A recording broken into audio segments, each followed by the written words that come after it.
Okay, so I will have to repeat my introduction.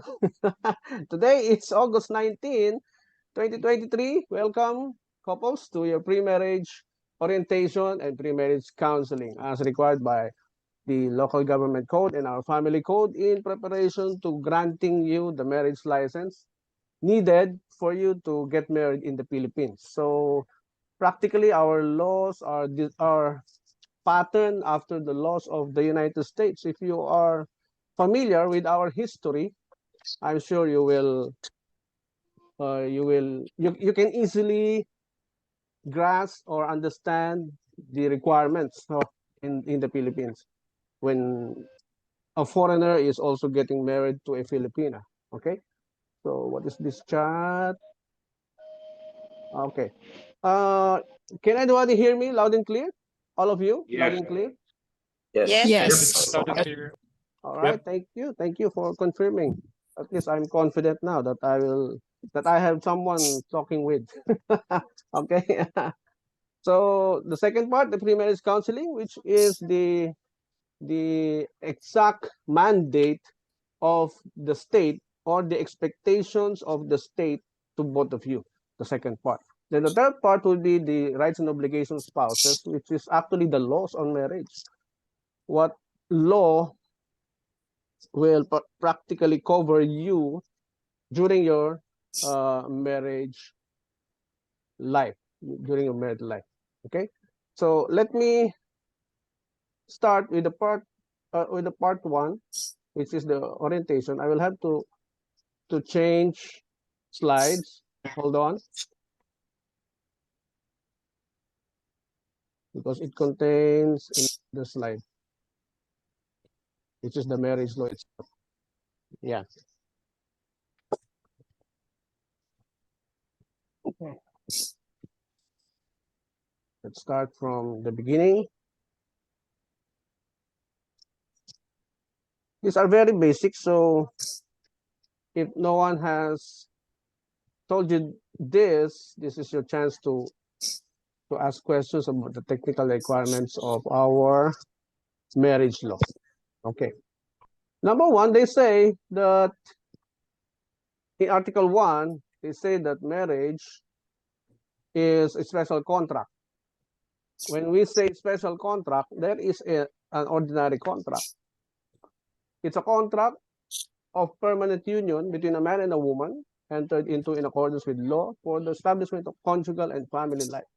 It is the foundation of the family and an inviolable social institution whose nature, consequences, and incidents are governed by law and not subject to stipulations. Now, I have to describe to you the ordinary contract, which is governed by the civil law, which some of you may have studied the law, and I'm sure you will agree with me that the civil code or the code that governs ordinary contract, it's like the meeting of the minds. You can dictate your terms to another person to which you will enter into an agreement, like the repair of a house, the sale of a property, like the services. Can I ask all of you to please mute your audio for a while? You will have your chance to talk later on. So I will not hear any background noise that makes me that distracts me. Okay, thank you, thank you. So, oh, there's another one. Mike, Yeah. can I put you on mute for a while? Okay, thank you, Mike. So here you go, telling us that the marriage is a special contract because there is an ordinary contract. The ordinary contract, you can dictate your terms, your conditions to the other party. The same thing with the other party, he can also dictate his terms. So you will have your meeting of the minds at the end of the discussion, and you will just reduce it in writing, which we call the ordinary contract, which is also called the civil contract. Now, in marriage, it is already governed by law. It is not subject to our stipulations. We cannot insert our terms and conditions anymore in marriage. So this definition of marriage is also dictated to us by our colonizers, no? And we found this to be very, very relevant, or rather, I would say, aligned to the true definition of marriage, because the world is telling us that when the relationship does not work, if your country has a divorce law, you can easily change wife or spouse easily. But that is not the exact definition of marriage. In marriage, you cannot put your own terms anymore. So when you go into marriage, when you enter marriage contract, you cannot bring your culture here in this institution. You cannot bring your past, your what kind of character that your parents raised you. When you enter marriage, you will definitely adjust to what the marriage law expects from you, from what the state expects from you. Okay? You can only dictate your property agreement, except that marriage settlements may fix the property relations during the marriage within the limits provided by this code. What is that property relationship? If you have an asset, if you have an asset and you want to bring that to the institution, to the marriage, then it's yours to decide. If the other party has inherited a lot of properties also, hold on, my voice is breaking. If the other party has a lot of uh, inherited properties also, and he wants to bring that to the institution, he wants to bring that into your marriage, then it will be up to both of you. That is automatically considered by the state to be a part of your conjugal union. Okay? Where in the marriage contract, there is a provision there in the marriage contract form. I will show it to you in the next slides. In the marriage contract form, there is a box to be ticked if you have entered into a prenuptial agreement or not. Otherwise, everything that you own before the marriage will be considered as his property as well, or her property as well. Okay? So we will go into that form. I will show that to you. So that's the only part of the marriage that is being considered here in the Philippines, where you can dictate your terms. Do you want to bring that assets into the marriage or not? So that's the part where the state gives you the chance to think it over. Okay? So we have no law yet that tells us or that allows the marriage between opposite or between same sex. So the law must be changed first if people are clamoring for same-sex marriage. Until now, there is only a law that says male and female only. So in our Supreme Court, it stated already that in a marriage there are three parties, which is the man, the woman, and the state. And considering that the state provides for the duties, privileges, and restrictions which are deemed written into every marriage contract. So if you will notice, the marriage contract itself does not provide the rights and obligations of both of you. We will discuss that in the part 3 because it is not written in the marriage contract form. It is like just a biodata. It is just like a resume that contains your details like your full name, surname, or date of birth, place of birth, etc. That's very complicated. This country it's the only country that has a marriage contract form that is very complicated. That you even have to state your religion. Okay? So unlike ordinary contracts, which may be terminated or rescinded by the parties upon mutual agreement, the marital bonds can only be severed by death. Okay? In ordinary contracts that we mentioned a while ago, you can terminate that upon the party's consent. But in marriage, it can only be severed by death or upon a court declaration of nullity or annulment. Okay. The requisites, these are just very technical. So you just have to remember this, the legal capacity of both of you and the consent really given in the presence of the solemnizing officer. That's why online marriage is not allowed here yet because the physical presence of the parties are required during the ceremony. Next is article number 3. You have to look for the authority of the solemnizing officer if it's still valid because there's a 3-year period for every minister conducting a marriage rites here in the Philippines. And second, your marriage license. And this seminar is the seminar that is required by your city hall for you to be granted a marriage license. Number 3, a marriage ceremony should take place in the presence of the wedding minister. And the verbal declaration that you will take as husband and wife in the presence of not less than 2 witnesses. So the requirement is 2 adult witnesses who understand what is going on. Okay? Witnesses who understand what is going on, who will tell the state and the public later, yes, they made their vows. Yes, I heard them made their vows to each other. Okay? So that's the reason why 2 witnesses. That's only the minimum. So you can add as many as you can, as you want. So who can get married? This is very basic. I will just skip this part. We are all adults to understand this. Okay.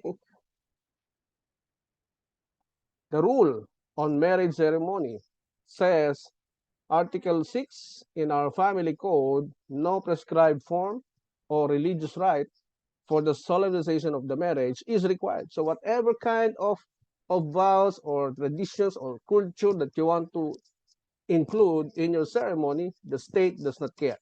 Okay? The law does not care about that. Article 6. But personal appearance of the parties is really required and in the presence of the solemnizing officer with 2 witnesses, as I've said. And the persons who can solemnize marriages, Article 7, it says any member of the judiciary, judge or justice of the Supreme Court, of the Court of Appeals, of the Court of Tax Appeals, the Sandigan Bayan, RTC, and MTC. Okay? But they do not solemnize marriages outside their courts. So the marriage rights is only being held inside the court. And that is to be raffled. Okay? You cannot choose your judge unless he's a personal friend, unless you are allowed to engage him directly. Okay? So there is a process that you need to take when you want a court wedding. Any priest, the second one is any priest, rabbi, imam, or minister of any church or religious sect. And the church must be registered with the government and provided that at least one of you believes or one of you belongs to that church or you have the same religious belief. There's a lot of division among these churches. So as long as you are aligned to the faith of the minister, then that is valid under the law. Any ship captain or airplane, that's the third person who can solemnize your marriage. Any military commander, any consul general, and city mayors. Okay? So we will not dwell on that. These are very basic. Now, the territorial jurisdiction of the solemnizing officer should be stated in the license, no? In the case of the judges, they can only solemnize within the jurisdiction of their courts. In the case of the wedding ministers, as far as how far his church authorized him to solemnize marriage. Now, some of them have a license that states valid within or any part of the Philippines. Sample of a territorial authority, you can see the license of the minister with a notation. The last sentence says the territorial jurisdiction for the purpose of solemnizing marriage covers the entire Philippines. So in some cases, you can only see it covers the entire Luzon, covers the entire Mindanao only, covers the entire uh, Visayas, that's all. Now, the rule on marriage venue is this. The marriage shall be solemnized publicly. Remember the word publicly. In the chambers of the judge or in open court, in the church, in the chapel of temple, in the office of the consul general or vice consul, as the case may be, and not elsewhere, except in cases of marriages contracted at the point of death or in remote places. Over both of the parties requested the minister in writing. So there's a format of the letter that you need to sign requesting the minister to do your marriage rites outside the church. So there's a document that needs to be uh, signed by both of you and approved by the minister if you are doing it outside. Okay. If our office is taking charge of your marriage rights, these documents are also being taken care of by our office. So you will just sign on the day of the event. So this is the sample of the letter request. It should be notarized. So we are taking care of that for those couples book on us to solemnize their marriage. And in the venue, the venue should testify also in writing like this that the marriage rites was held in their venue on on that day, on that time, signed by the venue manager or somebody who taking charge of the event of the venue. The rule were to register the marriage. Article 23 of the Family Code, it shall be the duty of the solemnizing officer to furnish the marriage or register the marriage to the local civil register of the place where the marriage was solemnized. So this is the difference between the marriage license and the marriage certificate. The marriage license is to be secured from the local place of residence of either parties. If both Filipinos, any city hall from both parties or from either parties. If there's a foreigner, of course, you will get it from the city where your Filipina fiance lives, no? If she lives in Parañaque, you will secure it in Parañaque City Hall, and so on. The marriage certificate will be registered, should be registered within 15 days in the city where your marriage rights was held. Okay? So don't forget that. It should be registered in the place where your marriage rights was solemnized within 15 days. Calendar days. That's a calendar days. No weekends. Now, this is the marriage license form that you have to fill out with your signatures below. Then the City Hall will ask you to fill that out in 4 copies. And they will issue you on the 10th day.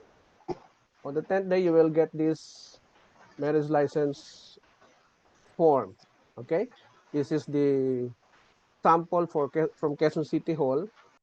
And other cities may also issue a different format, but it's still called marriage license.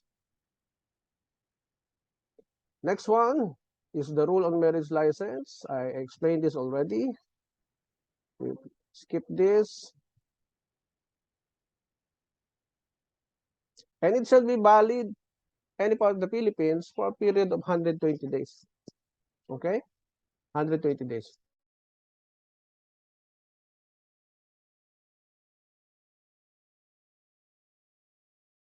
Kunin mo na. Yeah. Then, what else?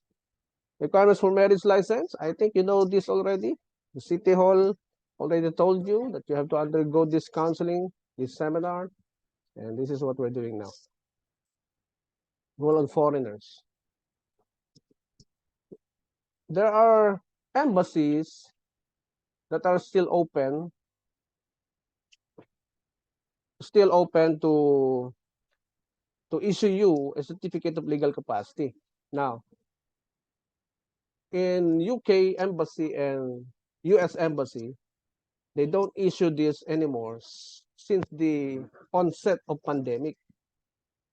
So what they do now in their latest memorandum is to ask you to approach a notary public or a law firm who can who can make a statement for you that you are single back home. Okay, it's it's a statement signed by you that you are single. So it has to be notarized locally, because when you made a false statement there, you will be, of course, liable criminally for not telling the truth. Okay, you know that already.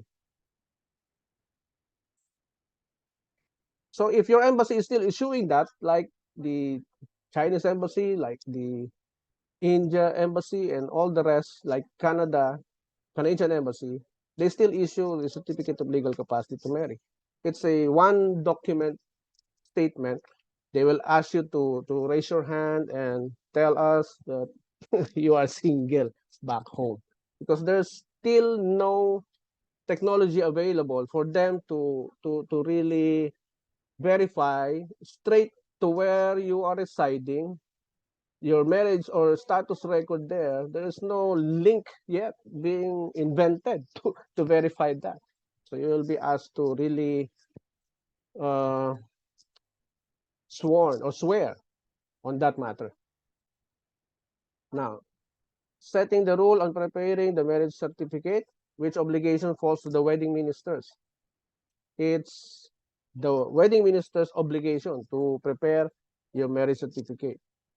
So that in case where a prenuptial agreement has been executed by the parties, a box in the marriage certificate shall be ticked. No, there are two boxes in the marriage certificate, but it has to be registered first before the wedding day. Okay, such prenuptial agreement requires pre-registration to the city hall where marriage shall be held under the rules. Okay, what is that box? You will see that here in the marriage certificate form. Okay, can you see this box? This one, annotate. Yes. Okay, annotate. Yeah, this should be ticked if you entered to a prenuptial agreement. The next box should also be ticked if you have not entered. This one, you entered.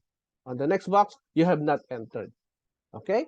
So only one box to be ticked. That will govern your ownership of your respective assets if you're bringing it to the marriage, to the institution or not. Okay? So I hope we are all clear on that.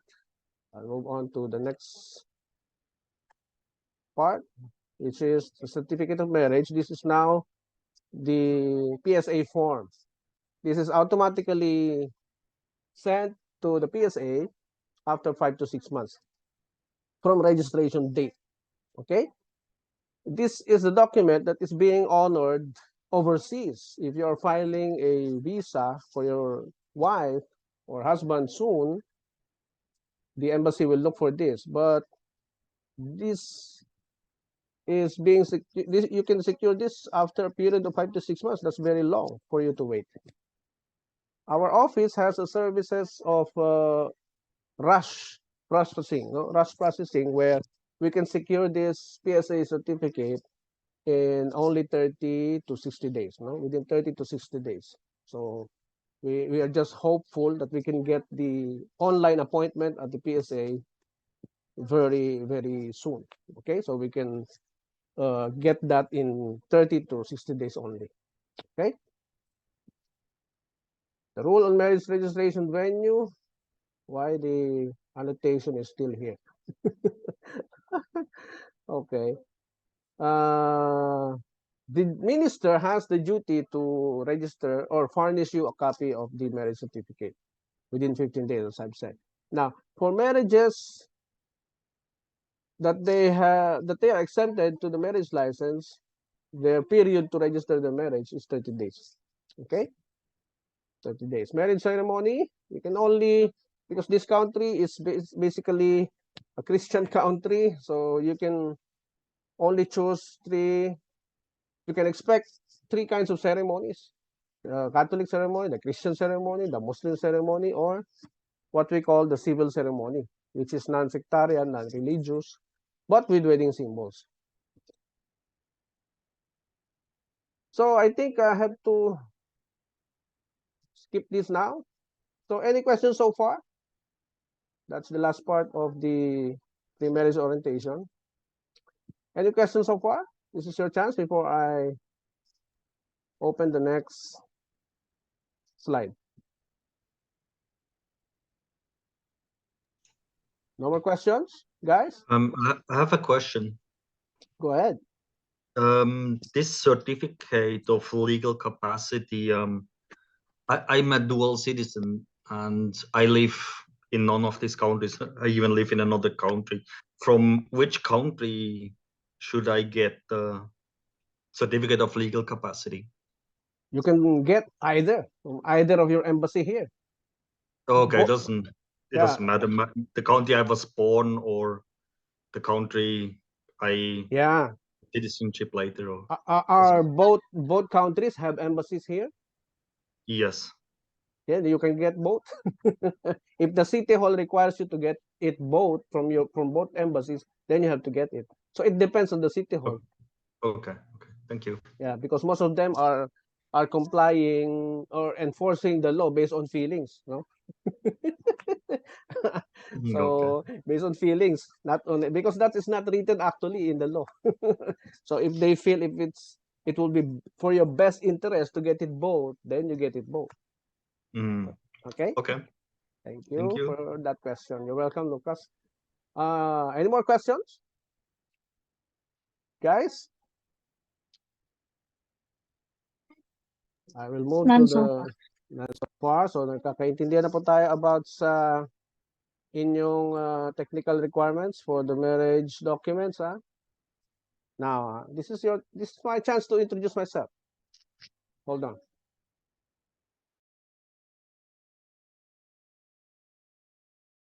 I am the founder and managing director of BCIDP Law Group. Our group advocates the building of stronger marriage foundation and happier families, individuals and businesses, productive individuals and profitable businesses in the Philippines for the next generation. So we are focusing on the marriage, on the family, on the property, on the business governance, corporate governance, and events and music entertainment, because I'm an entertainer myself. I'm a singer. I wear many hats, so I will show the video panel. Okay. These are my academic credentials. Okay, hold on. So I will just push this button. You just read it. I will not explain anymore each of these academic achievement.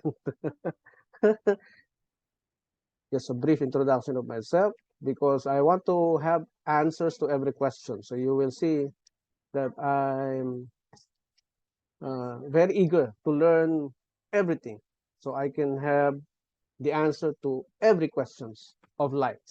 So my inspiration is Albert Einstein, who said that don't listen to the person who has the answers, but let's listen to the person who has the questions. So I got all the questions, and then I got all the answers.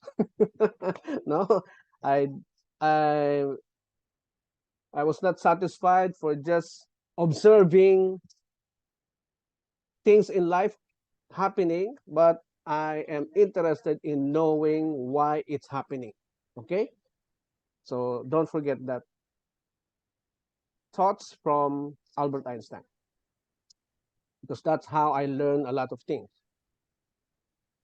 Because I cannot afford to be ignorant in many things. So part of our session will be about history, about religion, about science, about natural laws, the man-made laws, and the philosophies of men. Okay, so expect all these areas of study to be discussed in this session.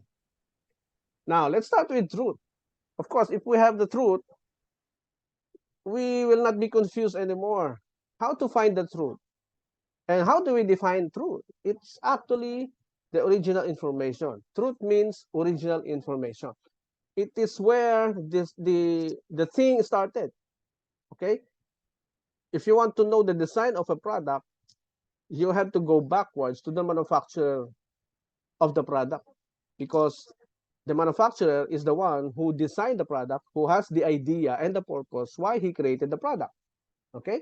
So that's where the truth you will learn, from the source itself, from where it all originated, from where it all started. That's where we can get the truth. Because the truth shall set us free. Free from what? From any misconception, miscommunication, or misunderstanding in life. Okay?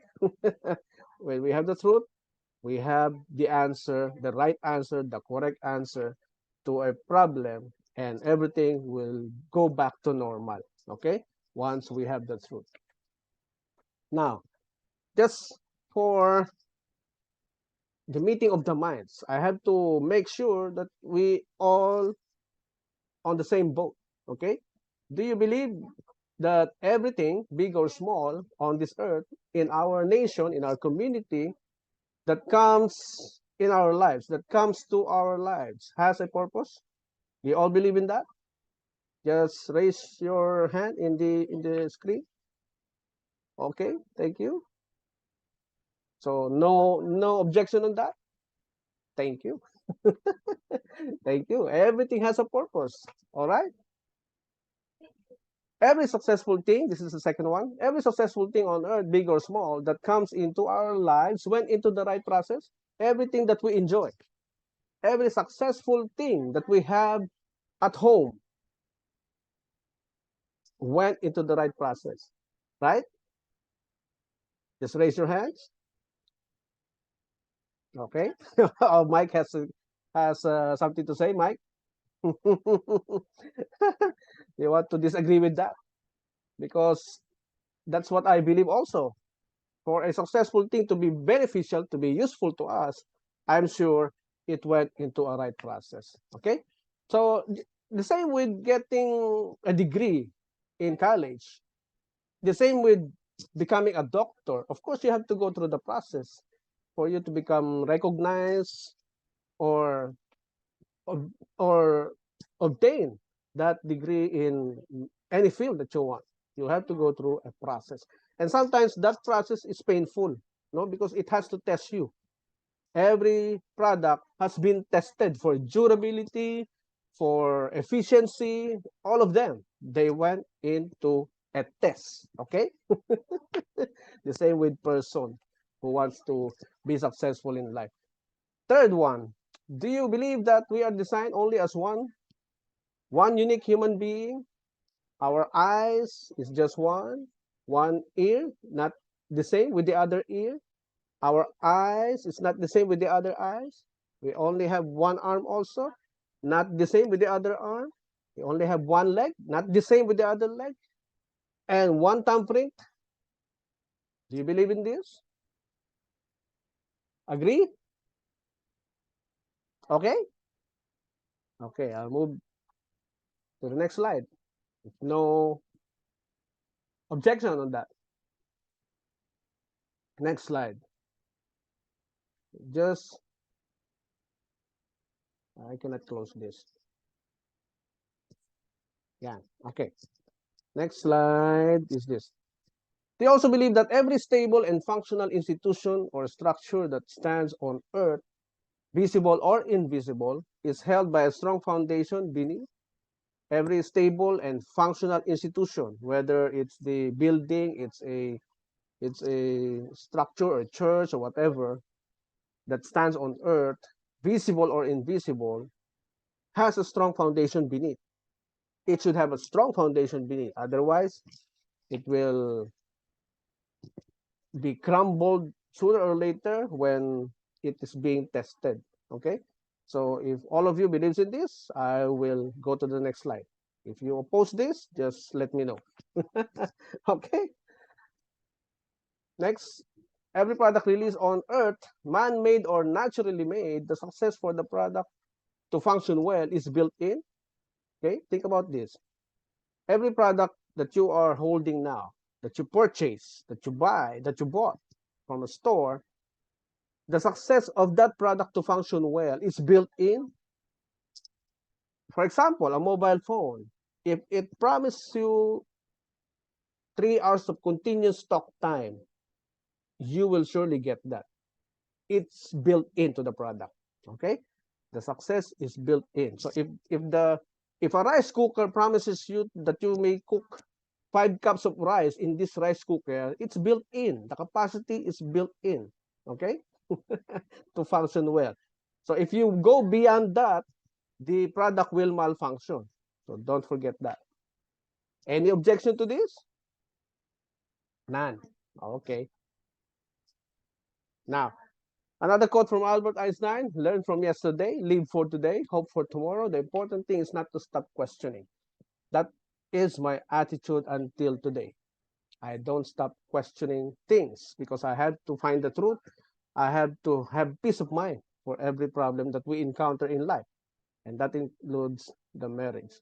Now, do you know this guy? Do you know this guy?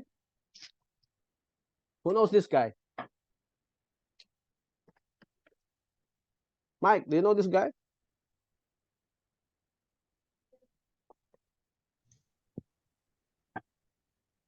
I can't hear you. What did you say, Mike? I think it's Sorry.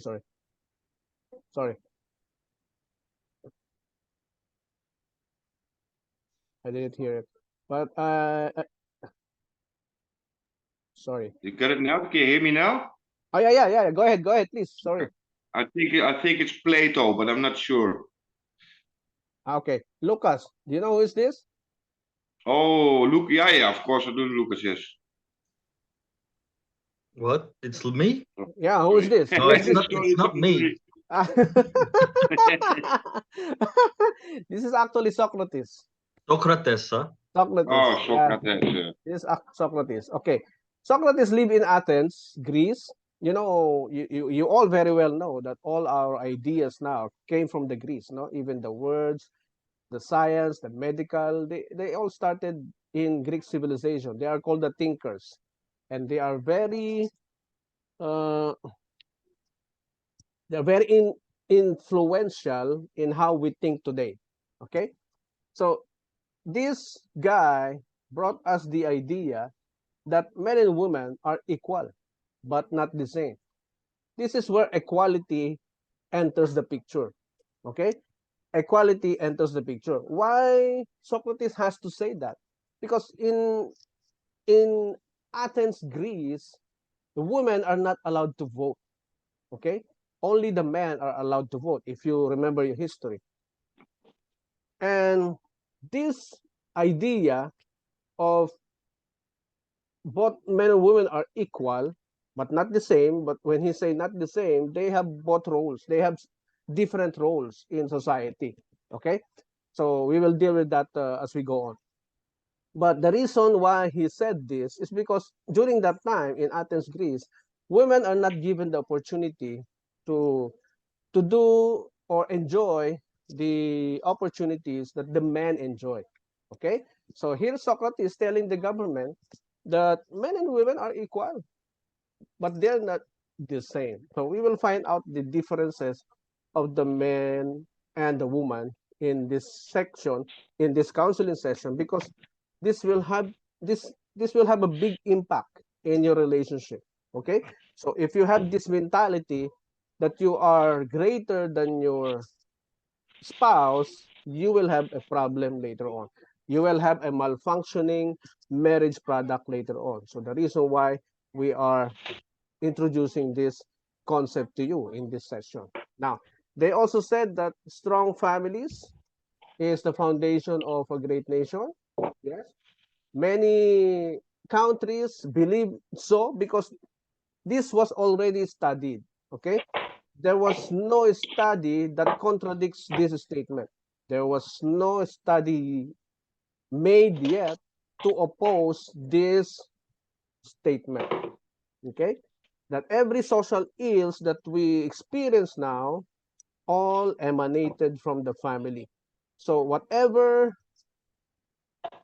problems within the home that we release in our community, the community will suffer. The whole country will suffer. So if we have many families enjoying their lives, then it will also reflect to the community. The community will also have less problems. Okay? There is even a country that I discovered that they don't have army, they don't have jails, which also mean that they can manage themselves and they have less problem. And I'm sure some foreigners here know that. It's a country between France and Spain. I think that's a country between France and Spain. Yeah, in Europe, of course, the usual. Now, next slide. Another quote from Albert Einstein. You know, this guy is very intelligent also in defining relationship, relationship issues, relationship problems, which I believe he also went into because he was divorced twice. So I studied his life. And he said, marriage is a risk. When we say risk, it can prolong or shorten your life, right? When we say risky, you can either have an enjoyable life or a depressing life. And he said it's a great and glorious risk as long there's a condition. Remember this, as long as you embark on the adventure in the same spirit. So may we ask all of you to hear your thoughts about this same spirit. What is Albert Einstein talking about, the same spirit? Do you have any idea about this? Couples? I want to hear your thoughts about this. Anyone who wants to tell something about this? Hmm. Let me. I think the nice thing about the risk is that you learn a lot of new things from it, and of course, it's also a new experience Okay. for both the people. And it's just from there you have to get on, but you have to do it together. You know, it's not like a one-man journey. Okay. Thank you, Mike, for that. One man journey, which means the journey must be approved or decided by your partner, right? Exactly. Okay, without force, no, without forcing him or her to that journey, right? All right, thank Yeah. you, Mike. It, How it, about it's a journey you have to take together, you know, and that's the whole thing. It's a both yes, way, two-way thing. yes, correct. How about you, Lucas? Yes. Correct. Yeah, I think is if the adventure in the same spirit is like having the same ideas, Mhm. wanna achieve the similar things or the same things to support each other and Okay. yeah, try to reach the same goals, and That's good. That's that's good to hear. Yeah, that's what good I to get hear. from Albert Einstein. Yeah, the same goals. I like that. Weatherford, you want to say something, Weatherford? Angelo? Yeah, Angelo? I think Angelo, yeah? the spirit is Sorry, is like you can supplement the word harmony. So if you're in the same harmony together, then your music will sound. People who sing in harmony are in Mm, tune together. wow. And you will enjoy the music, of course, if they are singing in harmony, no? When one of them is out of tune, it's very depressing, no? Depressing to hear. Okay, thank you for that. Thank you. So now let's move to the next slide. He also said that we cannot solve our problems with the same thinking we used when we created them. Einstein only want us to know that if the problem emanated from the way we think about it, or how the strategy that we use, that we initiated, but still created the same effect that we don't like, we cannot solve that with the same thinking that we use. So it has to be above the solution. It has to come from outside source, not within our level of thinking. So that's what I understand about that. If you have other understanding about this line, from another line from Einstein, you can just butt in now. Okay? No one? Now let's go to the Yeah, definition. Angelo. Yeah, go ahead. Go ahead. Yeah, thank you. No, I mean, I'm thinking about Einstein. Yeah. That's my my opinion. I think the word risk, maybe, I don't think is the appropriate for this. When you get married, for me, it's more than like a life experience with your partner. I mean, Yes. Einstein. I don't know if you know his life, Yes. but he had many women, and he was really Yes. unfaithful with all of them. So Yeah. I don't think he's the one to show in this moment, because his private life with their wife were complete great. You understand? Yeah. I mean, he was with one woman, another woman mixed. So of course, for him was a risk, because his life was complete. But in this, he was so intelligent, but in his private life has very bad relationship with all of them. Yeah, So he failed to handle his relationship well. it's not appropriate, okay, for me. Yes, thank you for that. Did you also know that Socrates said that if you want to marry, but if you get a bad wife, you will become a philosopher later on. That's Because good. That's good. that is the words of Socrates. Marry if you want, but if you get a bad wife, you will be a philosopher later on. Yeah. So maybe that's why Albert Einstein became a philosopher also in relationship. Okay. Now, thank you, Christian. Is that your name, Christian? Is that your name? Yes, good. Christian.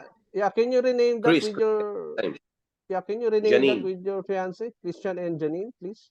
Janine, right. Janine. Okay. So marriage, what is marriage in your own words? I think if I ask all of you to define marriage, I'm sure you will have different interpretations about marriage. So to save time, to save time, I will define marriage for you. People usually say marriage is a permanent contract and it has no expiry date, there's no turning back, and it's a lifetime commitment. Walang sulian sa magulang. In English, no turning back to the parents, no?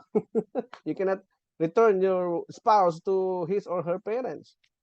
And some says it's the union of two souls, etc., etc. Now, if we define marriage like this, then it becomes crucial to choose the right person from the beginning, right? Because it's a lifetime decision. You cannot get out of that easily, and it will just give you bad memories, no? It's very crucial to choose the right person from the beginning, right? Right, Lucas? Right? Yes, that's correct. Yeah. Yeah. Because otherwise you will have bad memories, you will have regrets later on. So let's choose the right person the moment we decide to make a lifetime decision. Okay? Like, Absolutely. Yeah. thank you, Lucas. Now, like these two women, no? They enjoyed their single life before or while waiting for the right man. These are two celebrities that we have, local celebrities. And they have a good mentality. They are while waiting for the right man, they are enjoying their single life, preparing for that time to come, when that time comes. Okay? And so Socrates said also the beginning of wisdom is the definition of terms. The more we understand the word, the more we become wise. Okay? The more we define the meaning of the word, that's where we become wise or even wiser when we understand it more. Okay? So according to family code, as I've said a while ago, it's a special contract of permanent union. And it's governed by law. We cannot bring our culture, we cannot bring our traditions already into the institution. It is the law already that will govern your actions, your treatment to each other. It's already the law. So we will discuss that in the later part. Now, in numerous cases in the United States, like this in Maynard versus Hill, these are actually Supreme Court cases from the USA. Those we are quoting here, Adams versus Palmer, Hood versus Rollison. They are actually telling us that when you get married, the society should enjoy, no? So, and the society, the community should enjoy your married life because it's essential to public welfare, no? The true basis of human progress, without which there would be neither civilization nor progress. So these are just three examples of Supreme Court cases which they concluded that when a person gets married, he should be enjoying his life. So if you are not enjoying your life, then there's a problem. Okay? So don't forget that. You should grow, your spouse should also grow with you, no? Your wife should naturally grow in your presence. Her potential should also be discovered because there's something within your wife that has to be discovered as well. Because if you don't give her the chance to discover her potential as well, she will feel like a bird trapped in a cage, and she will not be happy about that. Okay? Don't forget that, husbands. Huh? So what is family for you? I will not explain it. I will not ask you to explain it. Of course, it's very basic that the family is a smallest unit of society, you know? That's the basic definition of that. But in Wikipedia, I discovered a very clear and purposeful meaning of family. But before I go to that slide, let's remember that our cycle started from the male. Okay? Our humanity started from the male, not from chimpanzee, not from the monkeys or any animals that evolved into a human being. No, there is nothing like that. No, you cannot fool any educated person to tell him that you started as a monkey. No. So unless some of you accepted that, well, our humanity started from the male, then the female, then there will be no marriage will happen if no female accepted the proposal of the male. Okay? Or vice versa. No marriage will happen if one of you decided to be single for life. Okay? You can still get rich even if you are single. You can still be successful even if you are single. No? That's how God is very fair to all of us. Even if you don't get married, you have the capacity to be rich someday. Just discover your potential. Okay? Now, family is created or marriage is created when you agree with the proposal of the man. You create a family, you will produce children. The marriage institution that you created will produce children, of course. But just make sure if you both desire to have children someday, you have to check your physical body medically. You have to consult a professional doctor. You know, with the advent of our education or technology today, we have no excuse anymore to know all these things, to see the problems you will face in the future. You will see it now. We have no excuse anymore to not know if we are capable of rearing a child or not. Okay? You just have to get their services. These people who invested all their life to give us answers to every problem. Okay? So a family, when there are families created in a certain place, a community will be established. Okay? More families, more communities, and you will be like a nation. Okay? So this is our cycle. Now, since we also adopted that the family is the foundation of our nation, we also describe marriage as the foundation of the family. Okay? So they said that here's the nation being being the foundation of the nation, the family, and they say that the family is the foundation of the marriage. So if the marriage is problematic, how can we check the solution? Okay? Because that's the only illustration that the law provides. They say that the family is the foundation of the nation and the marriage is the foundation of the family. But what if the marriage is all crumbling? Where do we get the solution? Okay, that's what we will discuss now. Okay, so if we define foundation, it's an underlying base or support or the whole masonry substructure of the building. You know this already. So it's a body or ground upon which something is built up or overlaid. And Wikipedia describes family very fairly, very meaningful, very reasonable. And they say it's a group of people related either by consanguinity or affinity. Okay. What else? They also said that in most societies, it is within families that children acquire socialization for life outside the family. Additionally, as the basic unit for meeting the basic needs of its members, it provides a sense of boundaries for performing tasks in a safe environment, ideally builds a person into a functional adult. This is the line that I like the most. Ideally builds a person into a functional adult, which only means that the family is the manufacturing plant of producing functional adults. Okay?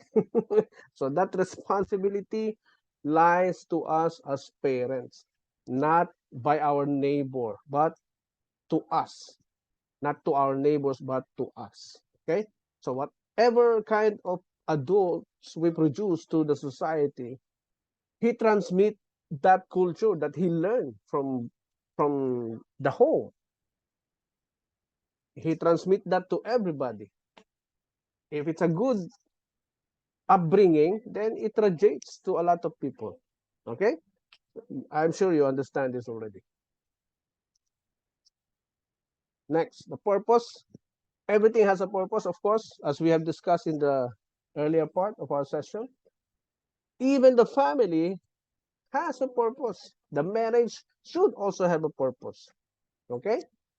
What is the purpose of the families? Is to maintain the well-being of its members and of society. Maintain. What does it mean to be not to be maintained? Of course, if a person is not maintained, just like any equipment, the person will malfunction, will become dysfunctional. Okay? Very basic. Now, since the marriage is an invisible institution, it requires an invisible foundation. Okay? Marriage is an invisible institution. Why? Because when you go out alone, we never know. People will not know if you're married or not. Maybe that's why a wedding ring is invented. So people would know that you're married. So people would know that you are already owned, that you are being owned by your spouse already. A physical evidence must be invented for people to know that you are married. That's the only logical reason I can say why wedding ring is invented. Okay? Now, since it's an invisible institution, your foundation should also be invisible. What is that? It should be your knowledge about marriage and the application of the principles. Now, talking about principles, what is a principle? A principle means first. From the word prince, it means first. Now, I'm sure all of you knows the setup of the government in Europe, which is a kingdom kind of government that there is only one ruler, and the sons and daughters are called prince and princesses or princess because they are first in line to the throne. That's where the word principle was created, because it's from the Greek word principle. It is called fundamental, tenet, law, doctrine, root, basis, foundation, origin, or doctrine. It's the root or basis. And combined with the word pos from the Greek word, it also means first law. Okay? So principle is not just a belief. It's first law. Okay? Remember that. Principle. So when we talk about things here about marriage, they are all first law. And first law is not subject to our condition. When violated or unheeded, they have built-in punishments. No need for courts or judges. They are built in when we violate principles. We can never argue with principles. No human being can. It is not subject to our conditions. We cannot give conditions to principles before we obey. We are not entitled to our opinions against it. We are not. We can only benefit from its built-in benefits also if we choose to obey or apply them in our life consistently. It has to be consistent. Now, our priority principle should be the natural law. The natural law is not invented or created by man or by any human being. Scientists have already discovered all these things, that there is a law that is not created nor invented nor can be controlled by any human being. And these are called the laws of the universe. And Wikipedia describes the natural law to be not coming from legislation, not coming from Congress or Senate, but by God, nature, or reason. Okay? Don't forget that natural laws are supreme laws, which are principles, which are first law. They are all connected. Do not forget that.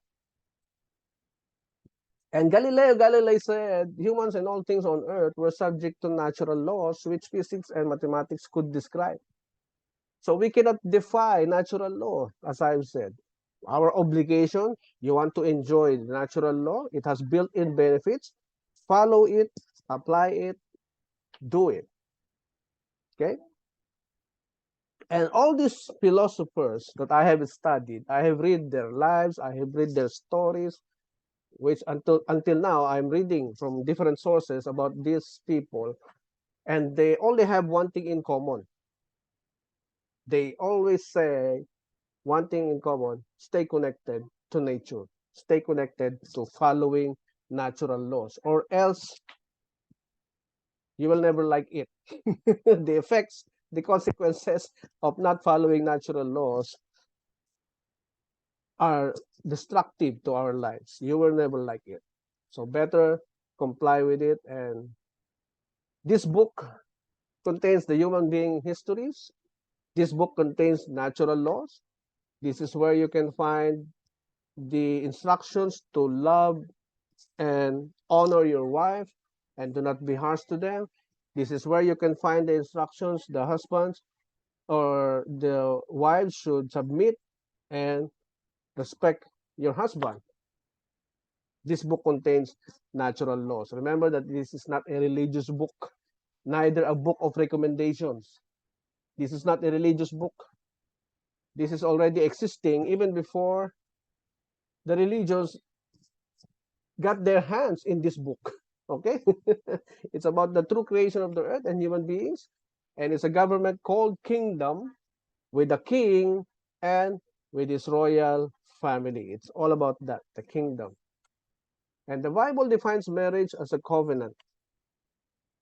Promises are made between human beings, but the marriage is called covenant, and it's made between you, both of you, and God. Okay, it's a covenant that you both made to God, to nature, not just between the both of you. Okay, and marriage is the first religious institution in the world. It already exists before any government was established. It already existing before barangay, Congress, or Senate was created by man, and it's not even a product of the state, not even Congress, not even the famous philosophers. Marriage is a product of God. Okay? So I hope there is no opposition among you about that principle, about that truth. Okay? Now, principle number 2, relationship.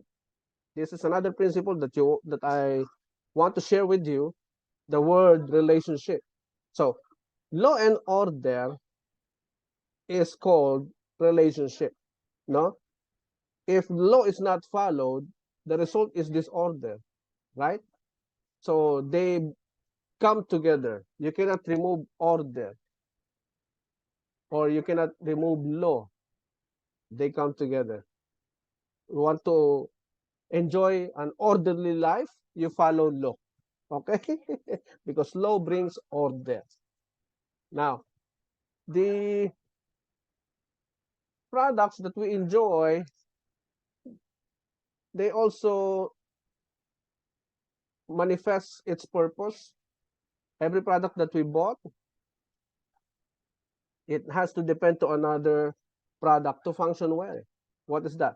If you buy appliances, it it is dependent to another product, which is electricity. Did you notice that? That no human being has ever invented a product that is not dependent to another product to function well. A car always depends on fuel. Your refrigerator depends on electricity. Your your television set depends on electricity as well. So all products, no human being has ever invented a product that is not dependent to another source or another product to function well. The study of biology discovered that all animals had to depend to another one to function well, to live well. So this is also the theory of relativity that Einstein is telling us, that the solar system has to depend to one another for them to function well. Okay? So don't forget that. Relationship is not a product of human beings. Each has to keep connected to each other to live longer. So if you decided to be single, you have to still connected with your parents for you to function well, provided that they are good parents. Okay? There is always a condition. So if they are gone on earth, you still have God, the nature that you need to connect, to be connected with for you to function well as a single person. But when you decided to be in a relationship or enter into marriage, that person must be reliable enough for you to function well. Okay? So you can both function well. You should be reliable. That's the reason why there is a scientific suggestion for every human being to enjoy his single life first before you enter marriage, to do everything that you can to make you happy before entering marriage, because when you enter marriage, this is not about you anymore. It is about your spouse already. Okay? You don't expect your spouse to complete you. That is not the right mentality. Every marriage suffered because of the wrong mentality. What is that mentality? The belief or the philosophy that his partner completes him or her. Okay? That is a wrong concept of marriage. So in relationship, each has to keep connected to each other to live longer. The fishes in the sea, they have to remain in the water to function well. Okay? The same as the birds. They have to remain flying and dependent to the air so they can fly high. This tree that you can see with fruits, to bring his fruit out, he has to depend on the land. And the land has to be healthy. He has to depend on the other supplies that makes him fruitful. Okay? The dependency to one another. This is a principle that we cannot debate or we cannot argue, we cannot give our opinion or make it conditional before we follow it. Okay? So you all understand the this concept of relationship. So you have to understand also that though you have the rights, you also have the duties. Okay? And that should be balanced. Your spouse has a lot of rights. Yes. And it is your duty to give that to your spouse. Okay? So don't forget that.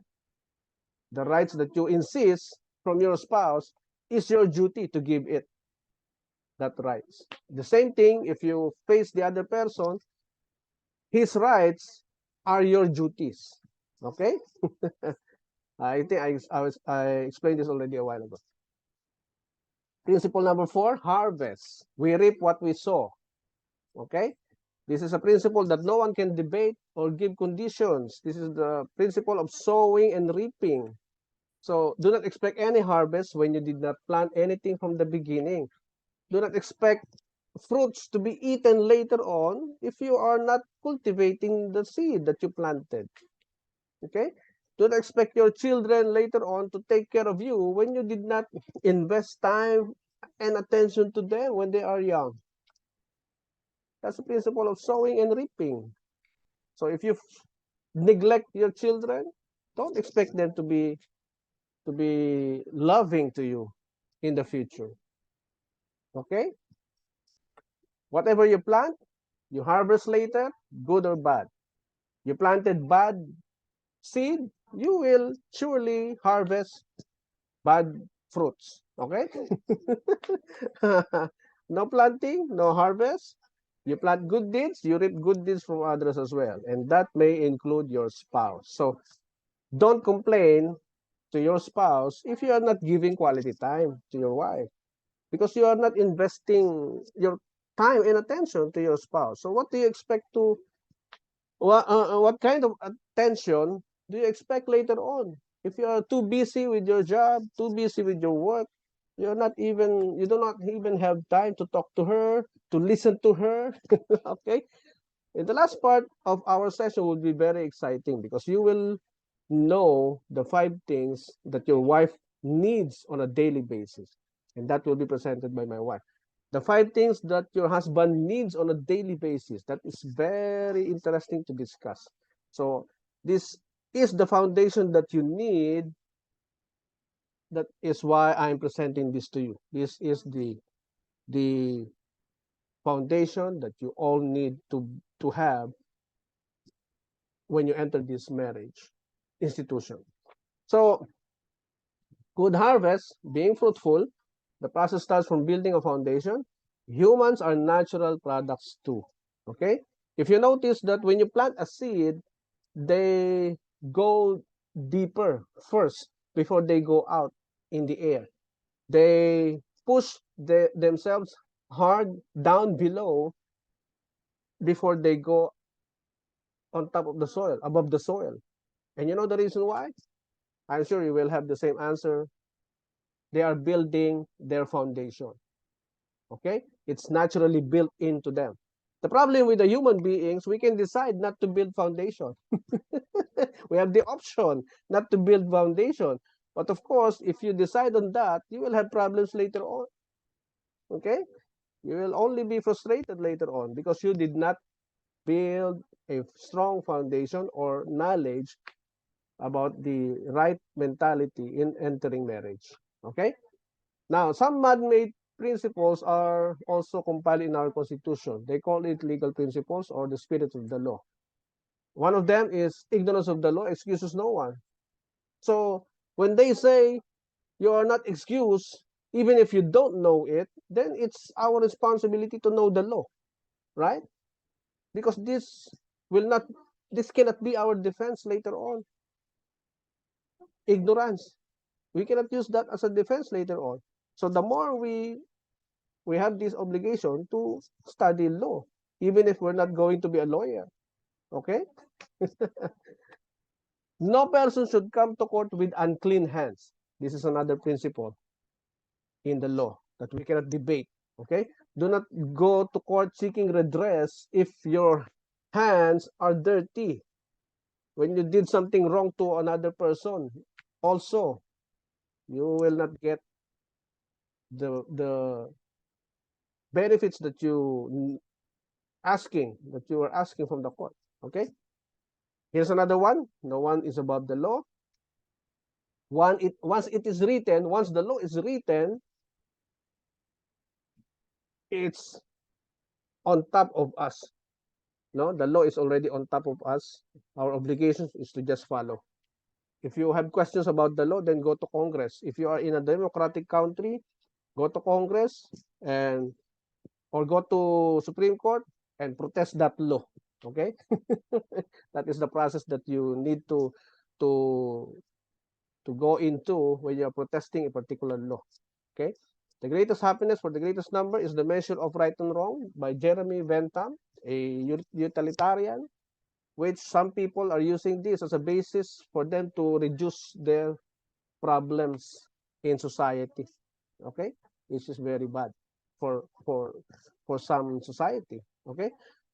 Time check is 3:40. I think I have to give you your break, water break or comfort room break. Yeah? Can we meet again by 3:45? We are on the last part of our session from the part 2. The part 3 will be at 4 o'clock where my wife will be presenting. Okay, guys? See you in 5 minutes. See you again in 5 minutes. Water break or Okay. cereal break. Thanks again for your attention. Thank you. Thank you. Yeah, you're welcome. See you again. Thank you. Okay, Thank you. thanks.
The long wait is now over. After more than 2 years, nandito na tayo upang mag-isang dibdib. I am very happy na nahanap ko na ang missing piece sa puzzle ng buhay ko. Marami akong katangian na nagustuhan sa'yo. Nandyan yung pagiging maalaga mo, matulungin, pagiging malambing, magalang sa pamilya. Sinabi ko noon sa sarili ko nung unang kita ko sa'yo sa may office lobby. Grabe to makaupo. Kulang na lang humiga na sa upuan. But when the tables turned, we find ourselves dating. Hingid po sa kaalaman ng lahat, ang epic po ng first date namin. Hindi niya po ako hinatid pauwi ng bahay. Pero hinatid naman po niya ako sa sakayan.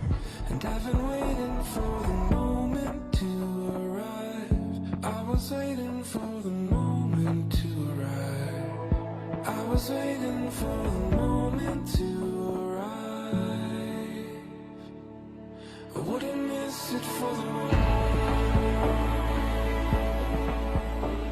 After a couple of dates, nung nagdesisyon siyang halikan ako, hinila niya ako papalapit sa kanya. At hinalikan niya ako sa noo.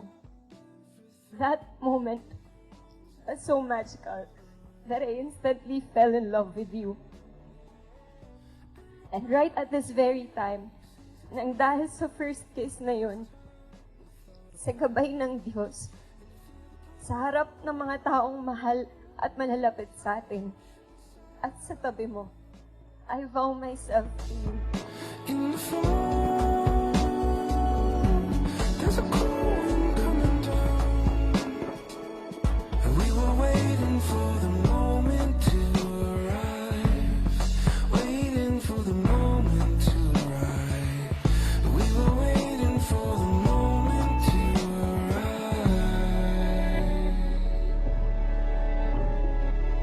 And I wouldn't miss it for the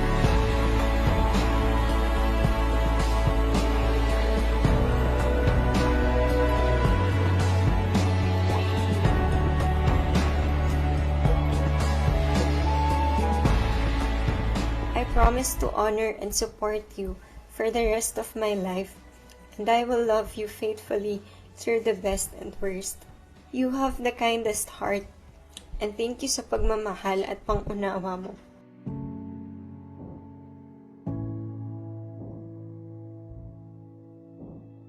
Sa mga oras na to, you have this picture in mind of a happy family.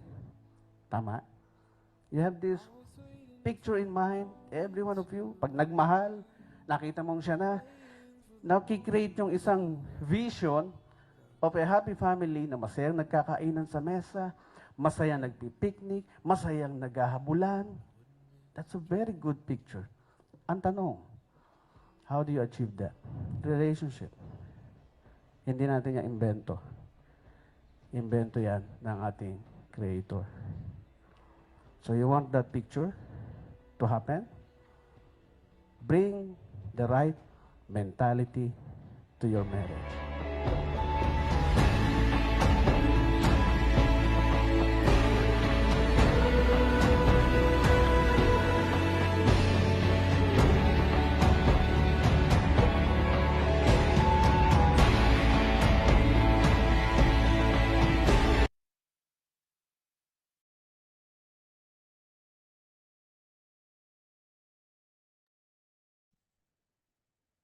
Hi, glad to have you all back again.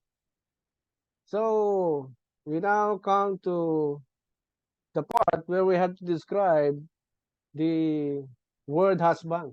No, we have to just, as Socrates said, we can only be wise if we define the word itself. So every word has an etymology. Okay, the origin. This is where we would know the truth behind the word husband. You will be called a husband. All the grooms here, you will be called a husband because you enter into a marriage relationship, and it's an institution, and it emanated from the word house bond, the one who binds the house together. Okay, don't forget that, the one who binds the house together. That is your role. and it's not given to the wife. It was given to you as a husband. And the other dictionary defines husband as connecting and keeping together the whole family. A man betrothed was esteemed from that time a husband. A recently married man was exempt from going to war for 1 year. These are just what history tells us. But definitely, you are the person who will connect and keep together the whole family. Okay?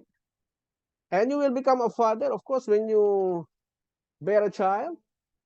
That is you, the both of you, which were created to be one. So you'll become a father, which in Greek is called pater, and in Hebrew it's called Abba, which means the source, the sustainer, the provider, the strength, and the protector.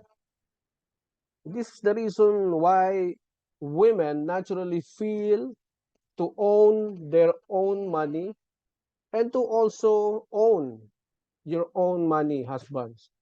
Maybe this is the reason why they naturally feel to get everything you own. In Tagalog, ang pera ni Mrs., ang pera ng mga babae, ang asawang babae ay pera din nila at ang pera mo ay pera mo din.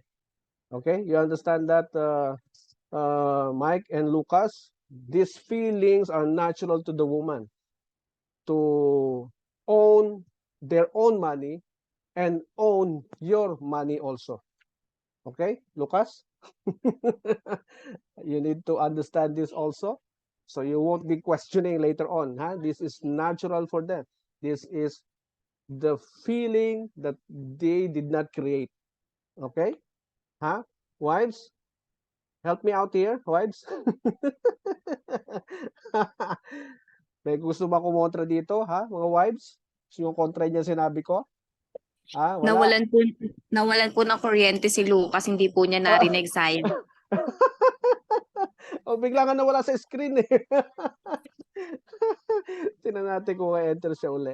So, grooms, future husbands, any objection to that? Yan ang sagot kung bakit nararamdaman nila yan naturally. Kapag pera nila, pera lang nila. Kaya huwag ka magtataka kung hindi pinapakita sa iyo yung passbook nila. April? Di ba? O ito, papasok uli. May 2 tao na wala. Hindi narinig, lalaki pa yung nawala sa screen. Nako. Ulitin ko, girls. Ulitin ko. Kasi the word itself is the evidence kung bakit nyo nararamdaman yan. No?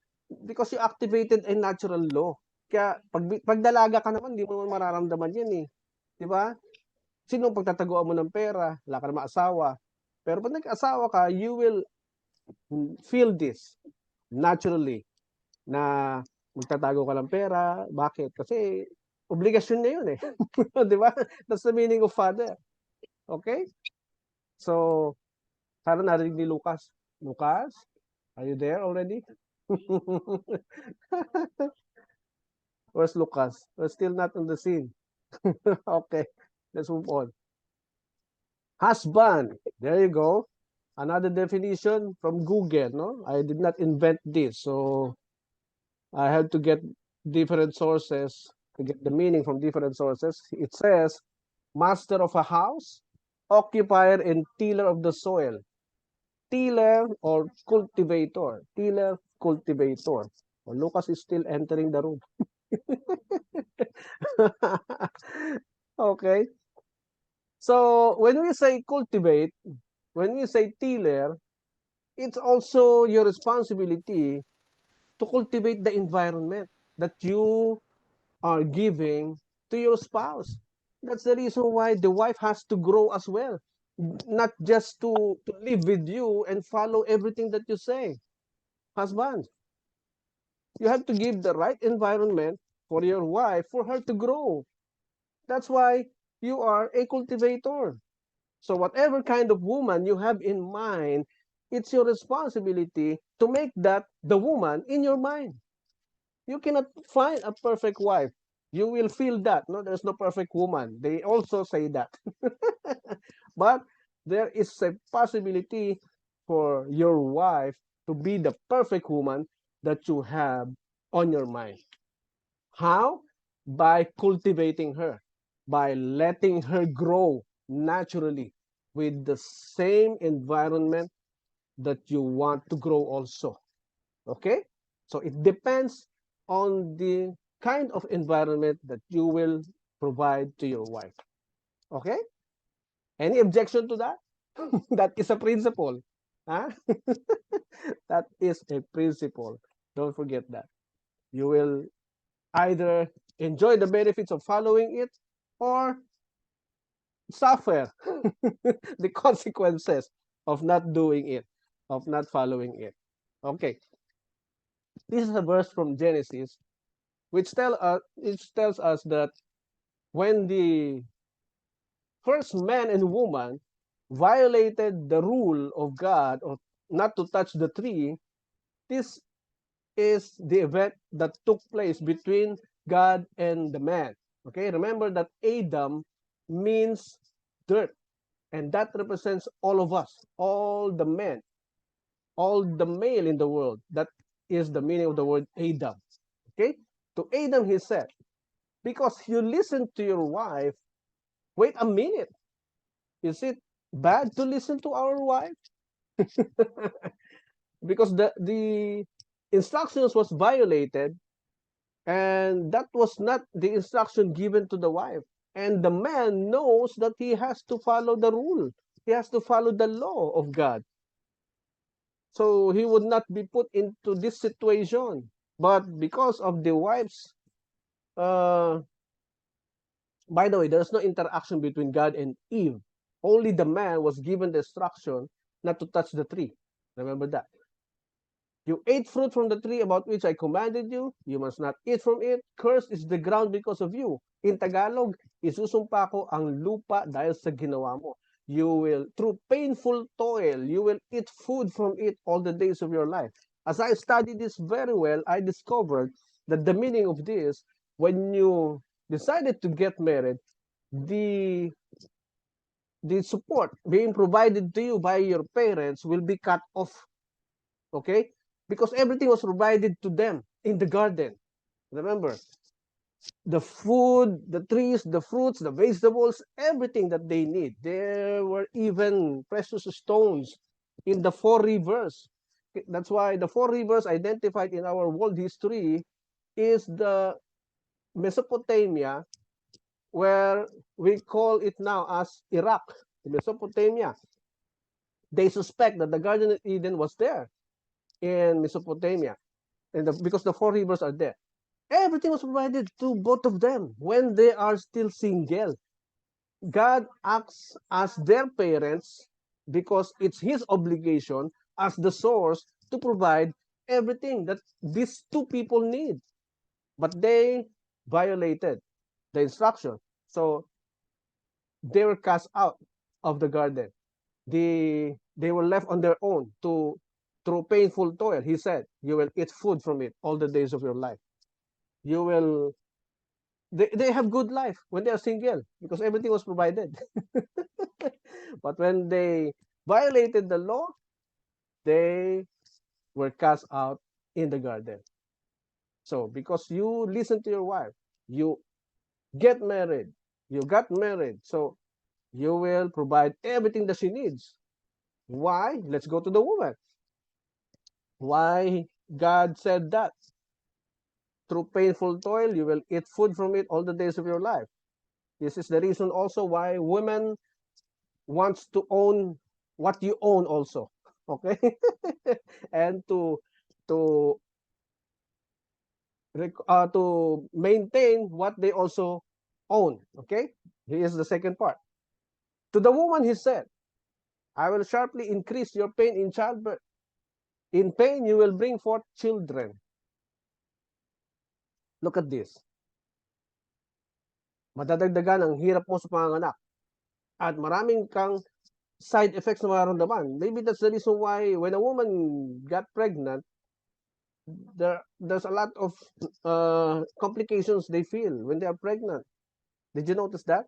Because the only pain that I know that happens to a woman is the dysmenorrhea whenever they have the monthly period. Di ba, girls? Yun lang naman nararamdaman nyo kapag single kayo yung dysmenorrhea Tama ba ako? I do not know of any other reason except if meron kang mga bisyo, di ba? Pero naturally, yung hindi nyo makontrol ay yung dysmenorrhea. Okay? Na nangyayari. Pero eto ngayon yung effect na sinasabi ng Diyos pag nag-asawa ka. I will sharply increase your pain sa pagbubuntis. In pain, you will bring forth children. Your desire will be for your husband. Nanaisin mo palagi na yung husband mo ay nasa tabi mo. Lagi mo nakikita, lagi mo nakakausap. You will always desire that. So husband, listen.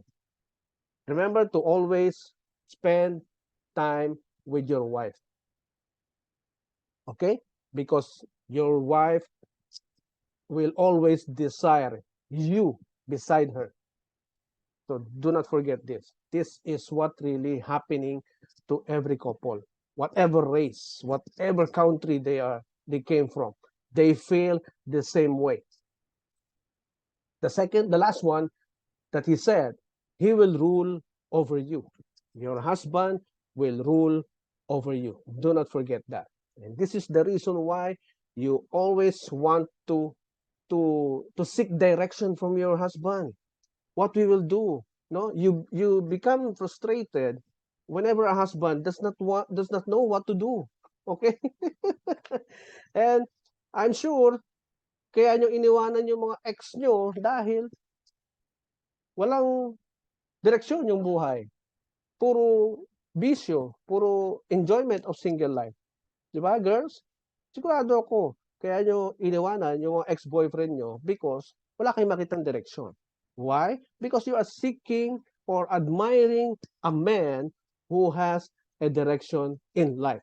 And you always want to hear your husband lead or take the lead. Kaya if the husband does not take the lead in a marriage, well, since the woman has the capacity to lead also, she will take over and you will never like it, husband. You will never like being dictated by your wife. So to be safe, better have a direction in your marriage.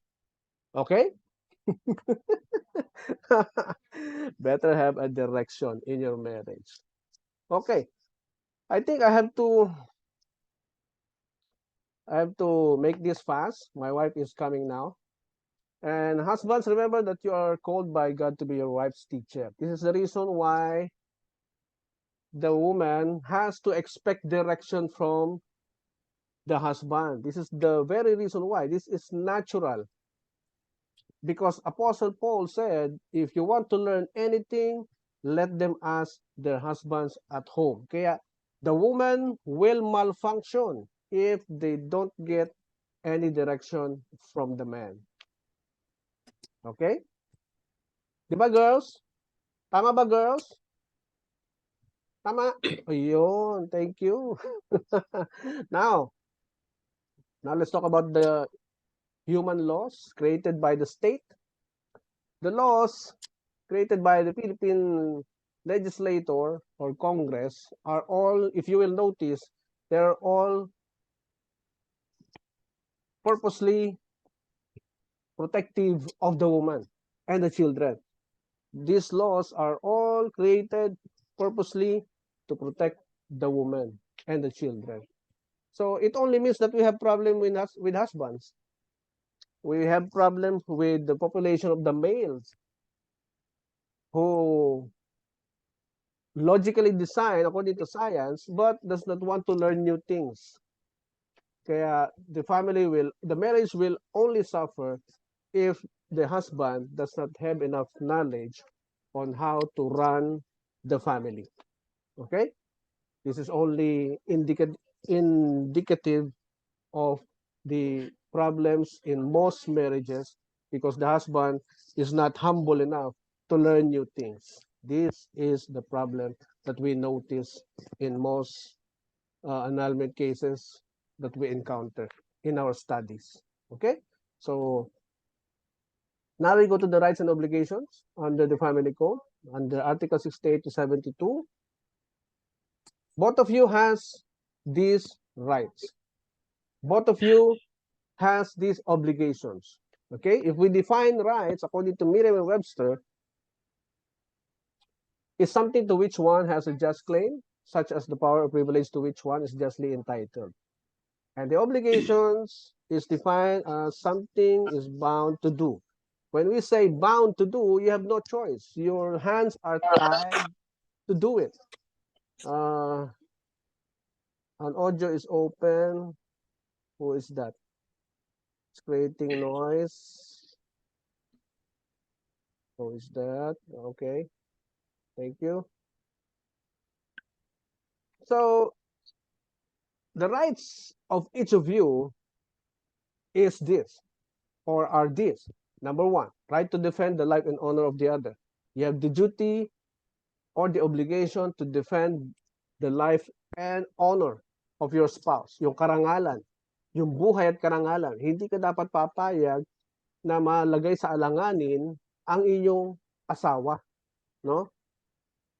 You should not allow anything bad to destroy the reputation of your spouse.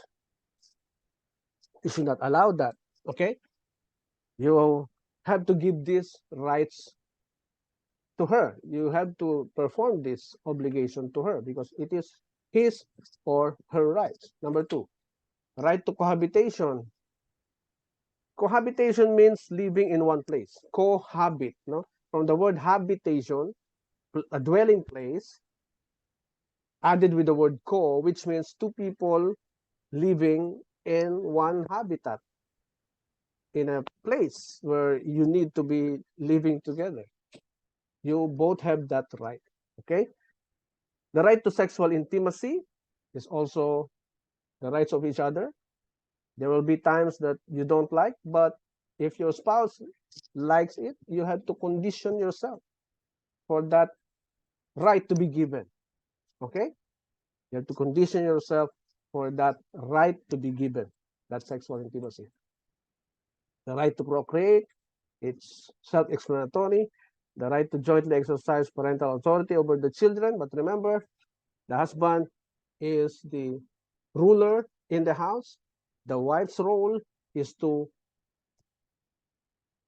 amplify to the children the instruction of the husband. So that when your children opposes the instruction, you have your wife as your backup, because children are afraid to the father than the mother. So the wife will have a backup when you have just one instructions, okay? Even though you have the right to jointly exercise that authority over your children, but you must follow the design of marriage, which is you as the husband should be the one giving the rules in the house, okay? The right to be supported by the other. And the obligations, I have to click this. These are just 5.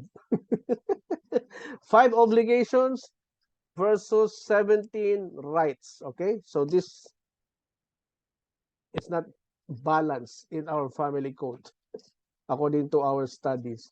So the 7th rights is this: the right to be loved and be comforted, the right to jointly fix the family residence, right to manage the household, the right to exercise any legitimate profession, right to give and receive moderate gifts to and from each other, the right to retain the ownership, possession, and administration of their exclusive separate properties. As we go on to the list, it becomes complicated. So let us not dwell on that anymore, but definitely you have all these rights. You want to go back and read this. These are the laws of marriage in the Philippines, okay? Now, the 10 foundation invisible stones for building a successful marriage is love, truth, be truthful to your partner. If you have this love already, then maintain that. Maintain that being truthful, no hidden secrets. Tell your spouse your past, your present, and your future. This is the common problem that most marriages now have, which is They only have the past and the present, but they don't have the future because they don't know the direction that they will take. Okay? So don't forget to be very truthful to your spouse. You trust your spouse. Don't get negative information outside. Trust your spouse. Kung hindi pa naman niya sinisira yung record niya, pagtiwalaan mo, huwag mo pagdudahan. Ha? Couples, huwag kayo magpasok ng toxic or lason na information sa inyong relationship. It will only destroy you later on. Okay? Kagaya ng nag-iipon kayo ng pera para in case na hiwalayan ka ng husband mo, meron kang pera. No, that's bad. That's very, very destructive. Kung yan ang ini-expect mo, nature will give that to you. Remember that. Kung yan ang kinakatakot mo, kahit wala ka naman nakikitang signs, but you are preparing for it, nature will give that to you. Don't forget that. Kaya huwag ka magpapasok sa marriage ninyo, ng mga negatibong bagay. Because nature is listening, nature is watching you, nature will give that to you. Respect. That's self-explanatory already. Mutual respect. Huwag mag-insultuhan, huwag magbigay ng mga salitang hindi siya matutuwa, no? We have to learn the art of communication. Okay? Because that's a form of disrespect when you try to look good in the relationship and you are making your partner look bad, you know? Don't do that.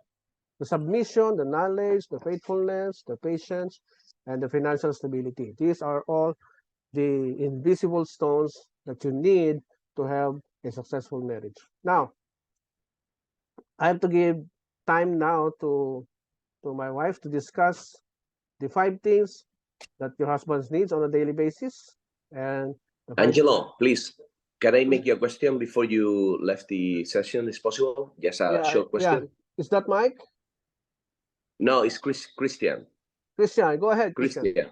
Yeah, go ahead. Okay. All right. Thanks so much. I mean, you mentioned before earlier that the marriage license application must be signed for both, right? Yeah. Okay. In case of, for example, me, the foreigners, it's possible to sign it online, for example, with a digital signature, or maybe in another way, in order to avoid the displacement. I mean, to take the plane just for that matchment. Are you thinking of doing the marriage rights online? No. I'm just asking if it's possible just to sign the papers, the marriage license. That's possible in Philippines to do that way? Yeah, digital, yeah. That digital is acceptable. Yeah. Are you sure? Yes, but they will ask for a copy of your passport if you are already here. They will ask for that. No. I mean, I'm right now in Spain.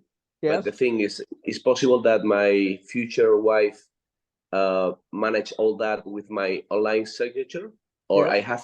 I have to go physically to the town. Yeah, to be the town. there to submit to sign by hand. Yes. You need to be there Yes, physically because they will ask for your proof of arrival. So better be there physically. Not possible online? You can actually do that, sign it digitally online, but when your wife submitted that to the city hall, they will ask for a copy of your passport if you are here already. Okay. Yeah, because there is a 10-day requirement. They will the counting will start on the day you arrive here. I don't understand. Sorry. According on my experience, my city hall told me that both parties should be present during signing for the marriage contract.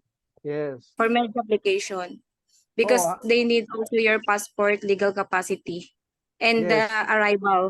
the arrival of your that's stated on your passport.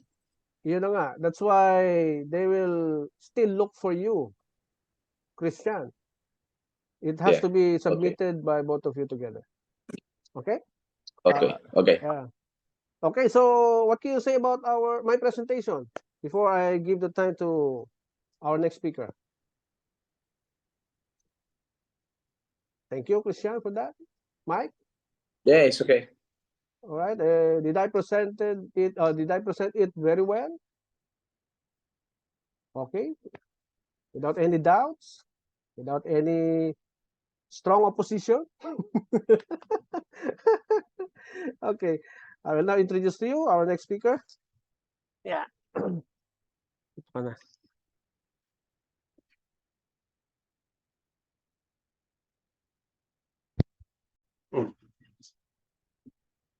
Martin Butcher? Oh.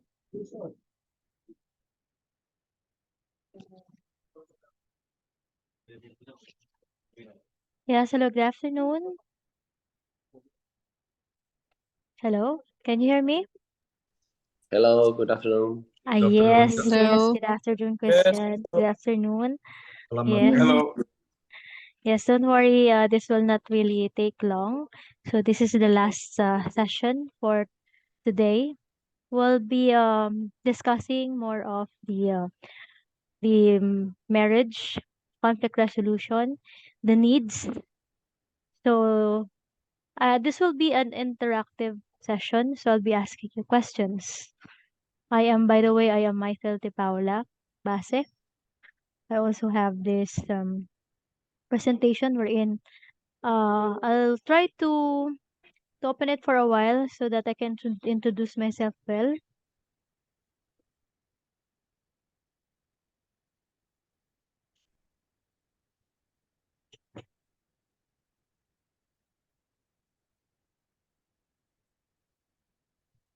So have you taken your break, your lunch, your water, your coffee with you?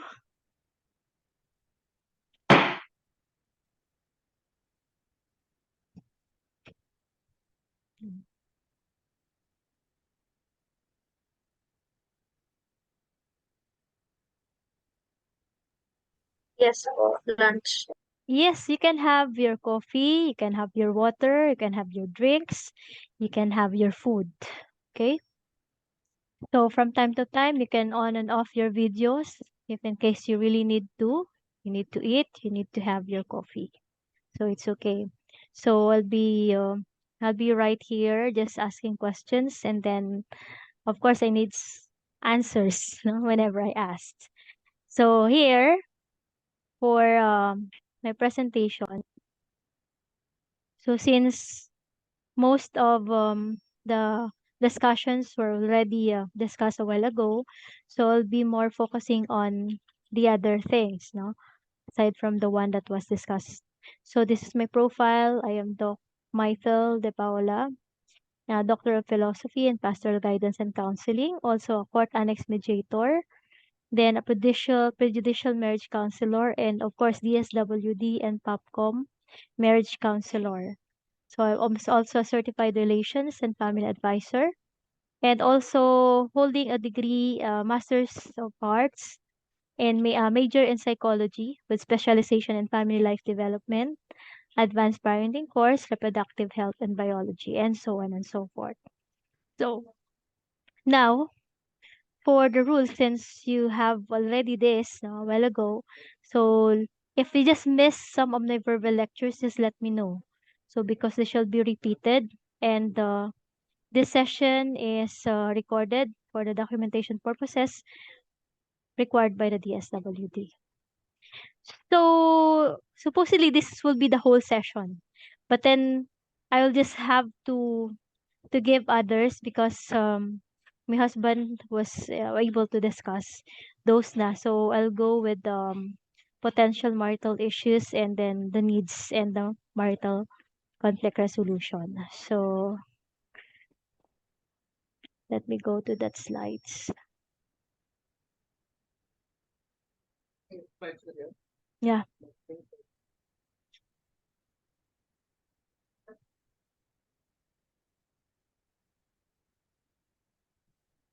Hmm. Okay. So here we go.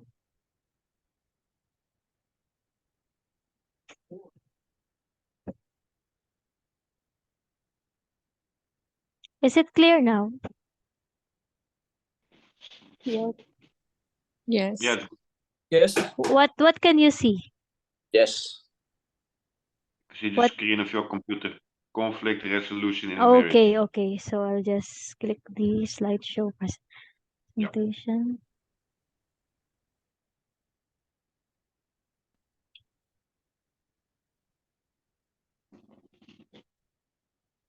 Okay, I'll just move it for a while. Just move na lang. Okay. So here we go. So we have the conflict resolution in marriage. So can I have someone from the participants to please read the first one?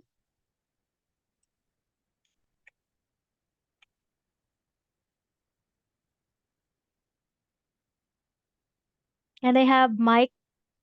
Mike, please. Yes, focus on the Okay. issue at hand. Avoid bringing up the past. What is your insight about this one? Well, I'm like a person, if something happens and there's like a problem, I'm the person who likes to talk it out immediately because I don't want to walk around with stress all day long. So I will look at what's the problem at that moment, what we need to talk about. And bringing up the past is like, yeah, I'm just going to call it bullshit because I'm not going to say, oh, you did that in the past, you did that. Yes. It's only going to make the discussion worse. You know, we have to leave the past behind and focus on the future and what's happening now. That's my view into it. But like, my mom is a psychologist, so that's why I know a lot. Oh, good. Oh, thank you. So Thank you for really telling us. easy. Yeah. So it is really always important to just Yeah, resolve the issue at hand. So avoid bringing up whatever just happened in the past. So past is past. exactly, Once it's resolved, it's exactly. already solved. So And, thank and, you and the for thing that. is now, at the moment, everybody got a mobile phone, and the thing is, what a lot of people do tend nowadays, and I see it like a lot around me, is that if they have like an internal problem going on, they'll grab the phone and go talk to their friends instead of to the wife. Yes. Yeah, and those are the things I think. Throw the phone away, go sit on the table together, and resolve the problem. And that's the thing that nowadays is just screwing up a lot of relationships. Mhm. So that is why it is really very important in how are you going to handle those situations with Yeah, that conflict resolution skill that you have. So it's good that you have a psychologist family, of yeah. course. It can So be good or it can be really bad. So yes. So thank you for that, Mike. no problem. So now for the next one, and I have April. Now April for the next one. So please, April. Okay. Yeah. Seek out a compromise. Okay, so this is something about a negotiation that can be done when you're having conflict. So what is your take with this? Or what's your insight about having a compromise agreement agreed upon by the two of you or by partners? April? When we have this agreement, we really talk to each other about the Mm-hmm. solution, and when we are mad at each other, we promise to have like 5 minutes break time so that we will not say anything with each other, and we will not let the end day that we are still mad at each other. We really talk about it. So you have that 5 minutes break, so enable for Yeah, you to to relax. inhale fresh Yeah. air, relax. Maybe you can have warm. You Yeah. can have a cold water or just refresh Mm. yourself for 5 minutes. Yeah. Okay, so this is also what we call the conditioning, wherein you condition your mind that when you're about to have triggers, you're about to provoke, and so you have to pause for a while for 5 minutes, and then let's pause for a while. So that's what you do, Yes. April. Yes, Yes. okay. So after that 5 minutes, you talk about this, and then what are the steps that you do after the 5 minutes? It's like when we already have a calm mind, we will think about the solution about it and talk calmly. Don't shout. And Yes. then don't shout at each other because I already told him I don't want shouting at this house. Something like that. Okay. So of course that's good thing that you have the rules inside the house that you Yeah. have to follow. So that's a guide already. So it's also important to have your own rules inside the house. So this is the house rules, or especially if you have traditions at home, it needs to be printed. So you have like rule if you have the rules, then you have it to be printed and displayed in your room or Yeah. so whenever So whenever he will be reminded. yes, so you have to remember it from time to time, the moment that you to enter into the room or enter into the kitchen area wherein you have the rules, then it would remind you. Okay, so thank you, it's a good idea. Okay. Then next would be Ava for the next one.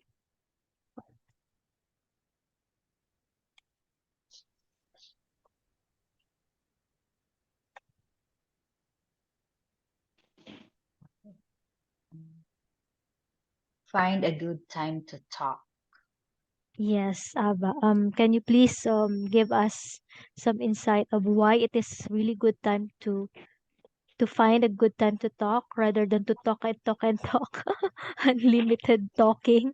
So tell us about it. What's your insight about it, Ava?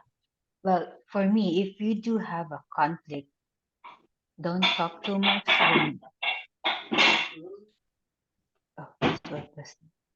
Don't talk if there is still conflict or both of the parties are still heated up. Make time to calm down, and then once both of you are calmed down, then I guess that's the right time to have a good talk to resolve the whatever problem you have. Okay, so thank you, Ava. So it is really always important to assess the situation first before talking about issues. So it's better for you to have a calm mind, and whenever there's a need for you to have this conditioning wherein you have to assess your partner first if he's feeling or what she's feeling right now, or the empathetic response to the situation. So when you know that your partner is tired from work, then I think this is not a better time to talk about issues or problems or bills from Meralco or any due dates. So you have to have rest for a while. Then maybe you can have meal or offer some massage first to your husband or to your partner, or ask questions like, how do you do? How's your work? How have you been? Oh, are you feeling good? Oh, what's your day today? Something like that. So now for the next one, I want to have Benedict to please uh read the next one.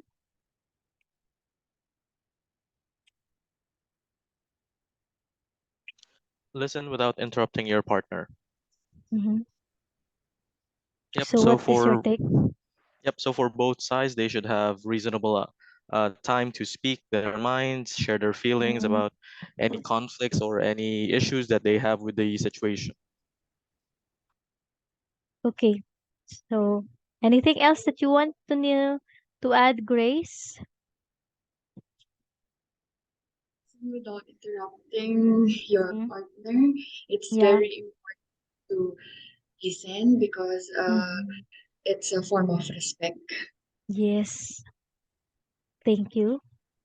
Okay, so thank you, Benedict and Grace. Yes, it is always important to listen to your partner, especially those who who have that deeper feelings, who have the a content. What is important there in listening is not just listening. It's not just listening what he's trying to say, but it's also have to assess what's going on with this person, what's going on with their partner, what's the content of what he's trying to say or what she's trying to say. It may be like a non-verbal cues, non-verbal the dash gestures that he was having a right now. So maybe you listen, but then there may be a tendency to not really understanding what's his profession, what his perception, or what he's really trying to say. So you have to find that real meaning, the real content, the deeper interest within him or within her, so that you know how we're going to do with it. So you know how we're going to offer to your partner. So listening without understanding is nothing. So you just have to listen and understand what she or he's trying to say, because he may sometimes tell you about these things, but you have different perception. You have the different meanings and beliefs with what your partner is really trying to say. So example, men have the tendency to give solution, have the tendency to be a logical thinker, or give you more permanent solution to your temporary problem, whereas we women, we have the tendency to be emotional. So there will be moment that we just want to talk about our feelings.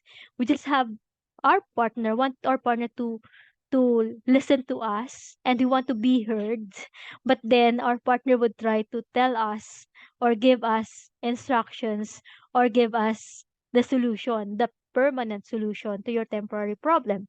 Example, the wife would say, Con, I'm so upset because my boss were trying to give me a lot of, give me a lot of things to work on in our office, and then I'm so really tired. You know what? Something like that. And then the husband would have the tendency to tell you that if you don't like your job, then quit. So that is something permanent over the one that what you really trying to tell your partner is, please listen to me because I just want to vent out. I just want to tell you what I feel. I just want a massage. I want a hug. I want a kiss pa rin, a yakap soul, or anything that you want in your mind. But then the partner pick up like something, okay, you need a solution. But then not all the situation your partner needs your solution, but there will be moment that they just want to vent out, they just want to let their feelings out, want to let you feel how they felt about their work. So this happened to you also, Benedict and Grace?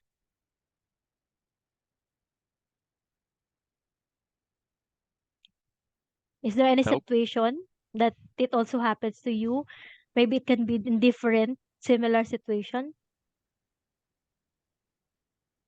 No, not really. I think we usually have uh we can usually speak our own minds when we have something, when we have a topic in particular. Okay, so you do clarify. You Yep. clarify what Yep. is okay. So good. Yep. Sometimes too much clarification. Yeah. Who talk a lot between the two of you? It's Grace. Yes, me. Okay, so you have too much of explanation about the things, too much clarification. No.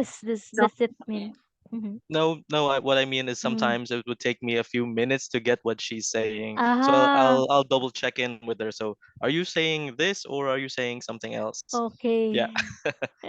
So that's a good example of this one, right? So better clarifying to what she or he's really trying to say.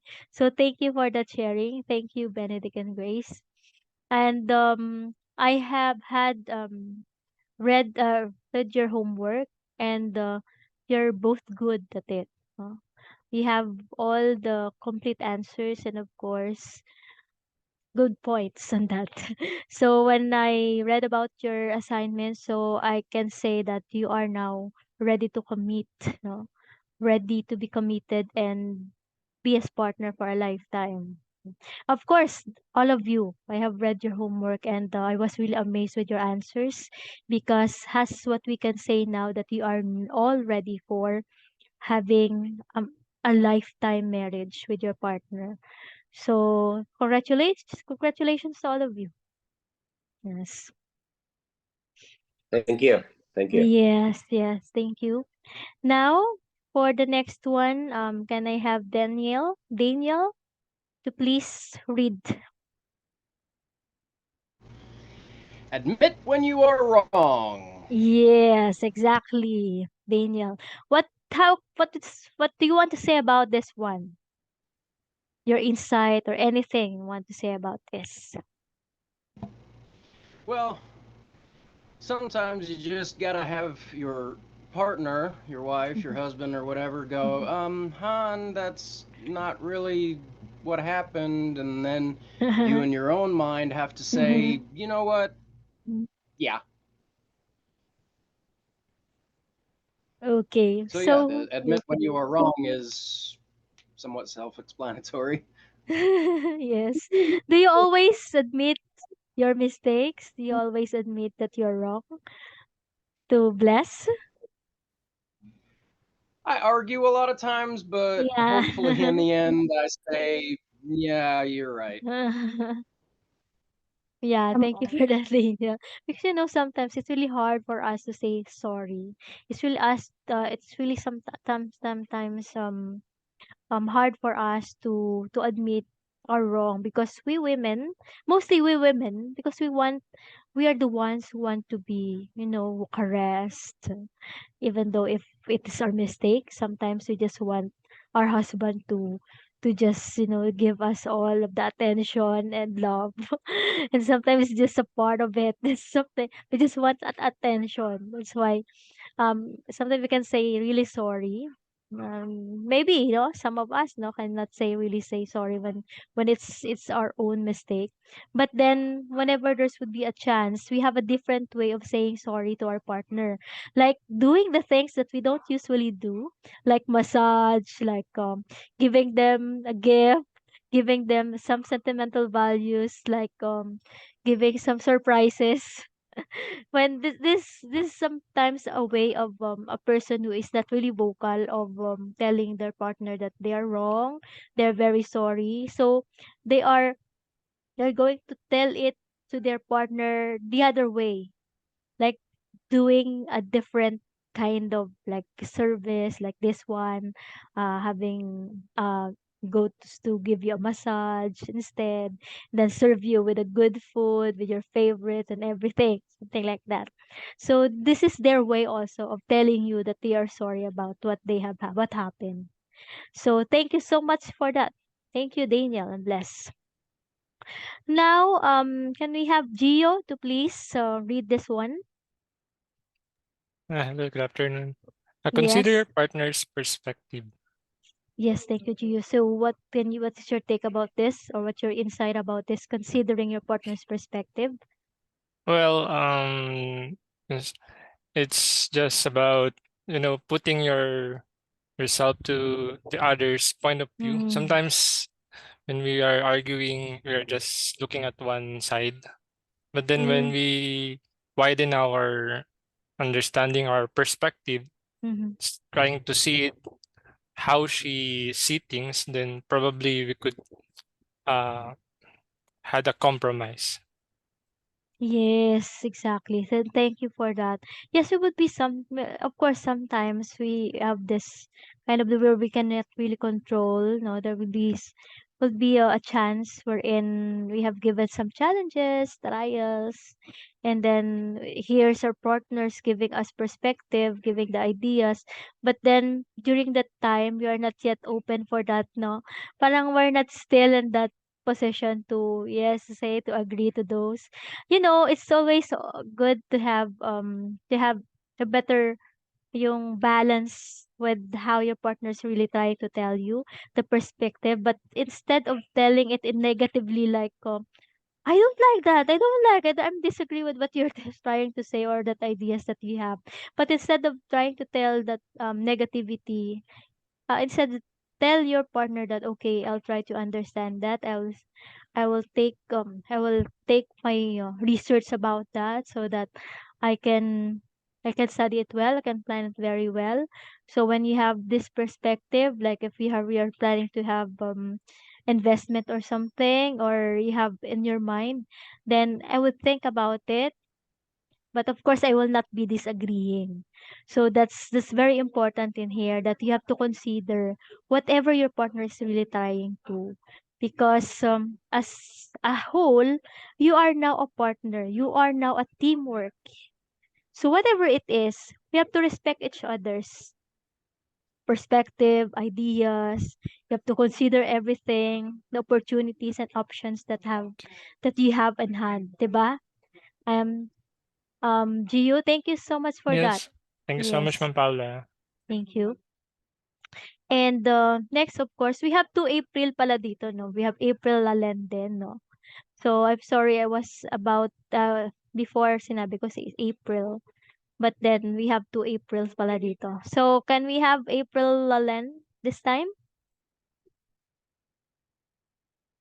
I'm the one who Ay, ikaw talked pala. earlier. Sorry. Ay, April. okay. So it's April Yeah, yeah. Vascos na lang. Okay, April Vascos. Okay. Okay. Mhm. Practice empathy when criticized instead of being defensive. Yes. Anything that you want to say about this empathetic response, not to be criticized, April? Sometimes, for example, like when we are in a heated arguments with our partners, there will be times that like we'd feel like our thoughts or our ideas or opinions are like being criticized and attacked. So I think at that point we should like from the uh those mentioned earlier, we should like take a pause and like just rethink and put ourselves in our partner's like shoes. Yes. So that's empathy and like uh all those mentioned earlier, they're kind of like pretty interconnected with this. So yeah, we should not like get our emotions into us so that we can have like better conflict resolution in our partnerships. So yeah.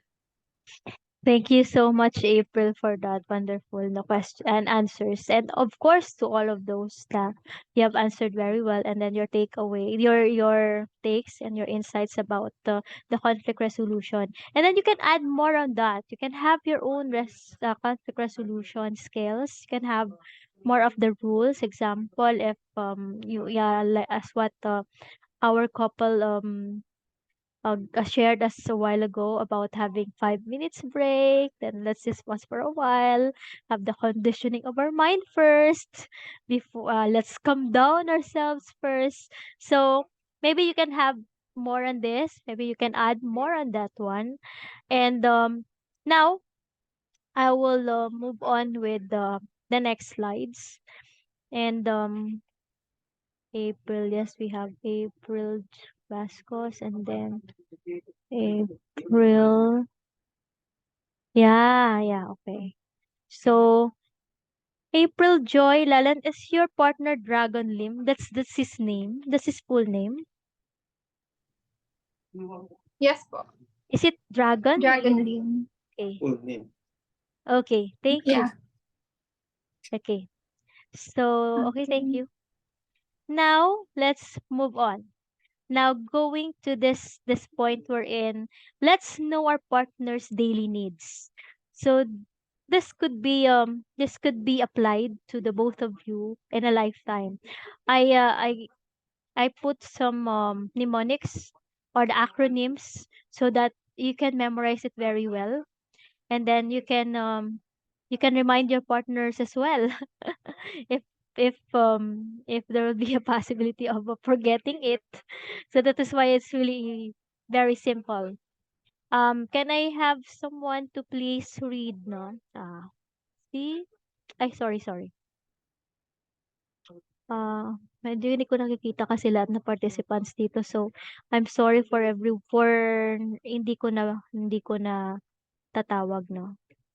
So, we have Janine, please, to please read all the needs of your husband.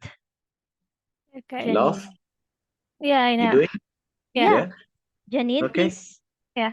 So the first one is marital intimacy or sex. The next one is A, authority or respect. lastly, and never-ending support for his healthy recreation. Thank you so much, Janine. Can you share something about the three of this, or maybe just choose one, then you can share it with us. Okay. So, okay, I would like to share the second one, authority or respect. Mm-hmm. In every relationship, it's very important to respect the other person. If you don't respect the other person, it's difficult to manage anything, or it's difficult to have a healthy working relationship.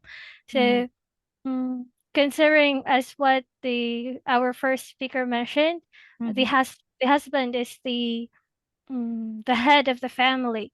So if we do not respect our husband, then it will be difficult to manage or to find a common ground in the relationship. So that's all I can share about this. Thank you. Thank you. Very well said. Thank you, Janine. It is really it is a serious matter to the men, of course, especially to them, that the more that they are treated with respect, the more that they feel loved, and of course, the more that they give all the love that we need. So, in respect, this is a very broad, no, meaning when we say respect, it has really a very heavy load when it comes to respect, because it's really a huge thing that we need to do, and there's a lot of ways to respect our husband. So it's also good to have an open communication to our husband what respect really means to him, really mean to him. So it could be like your partner or your husband have this like a personality wherein he has his own boundaries. Whenever he has that boundary, he don't want you to crush that gate of boundaries. If that partner of yours have that kind of boundaries, have that kind of, you need to respect that. Also, one of the examples would be their traditions, the beliefs, no? They have their family traditions. We have to respect this one, and then the visions that we have for the family also that we need to respect. So whenever you have the different traditions, whenever you have different cultures, you have to respect each other's cultures and traditions. So you don't have to neglect. You don't have to forget those, because now you're here in the Philippines. Now you're marrying a Filipina. You should forget. No, no, not that. So it is also something that we need to respect when it comes to dealing with the nationality, their of course the cultures and their beliefs. And then also, once that you are in the marriage relation, you have to take into consideration also your parenting side.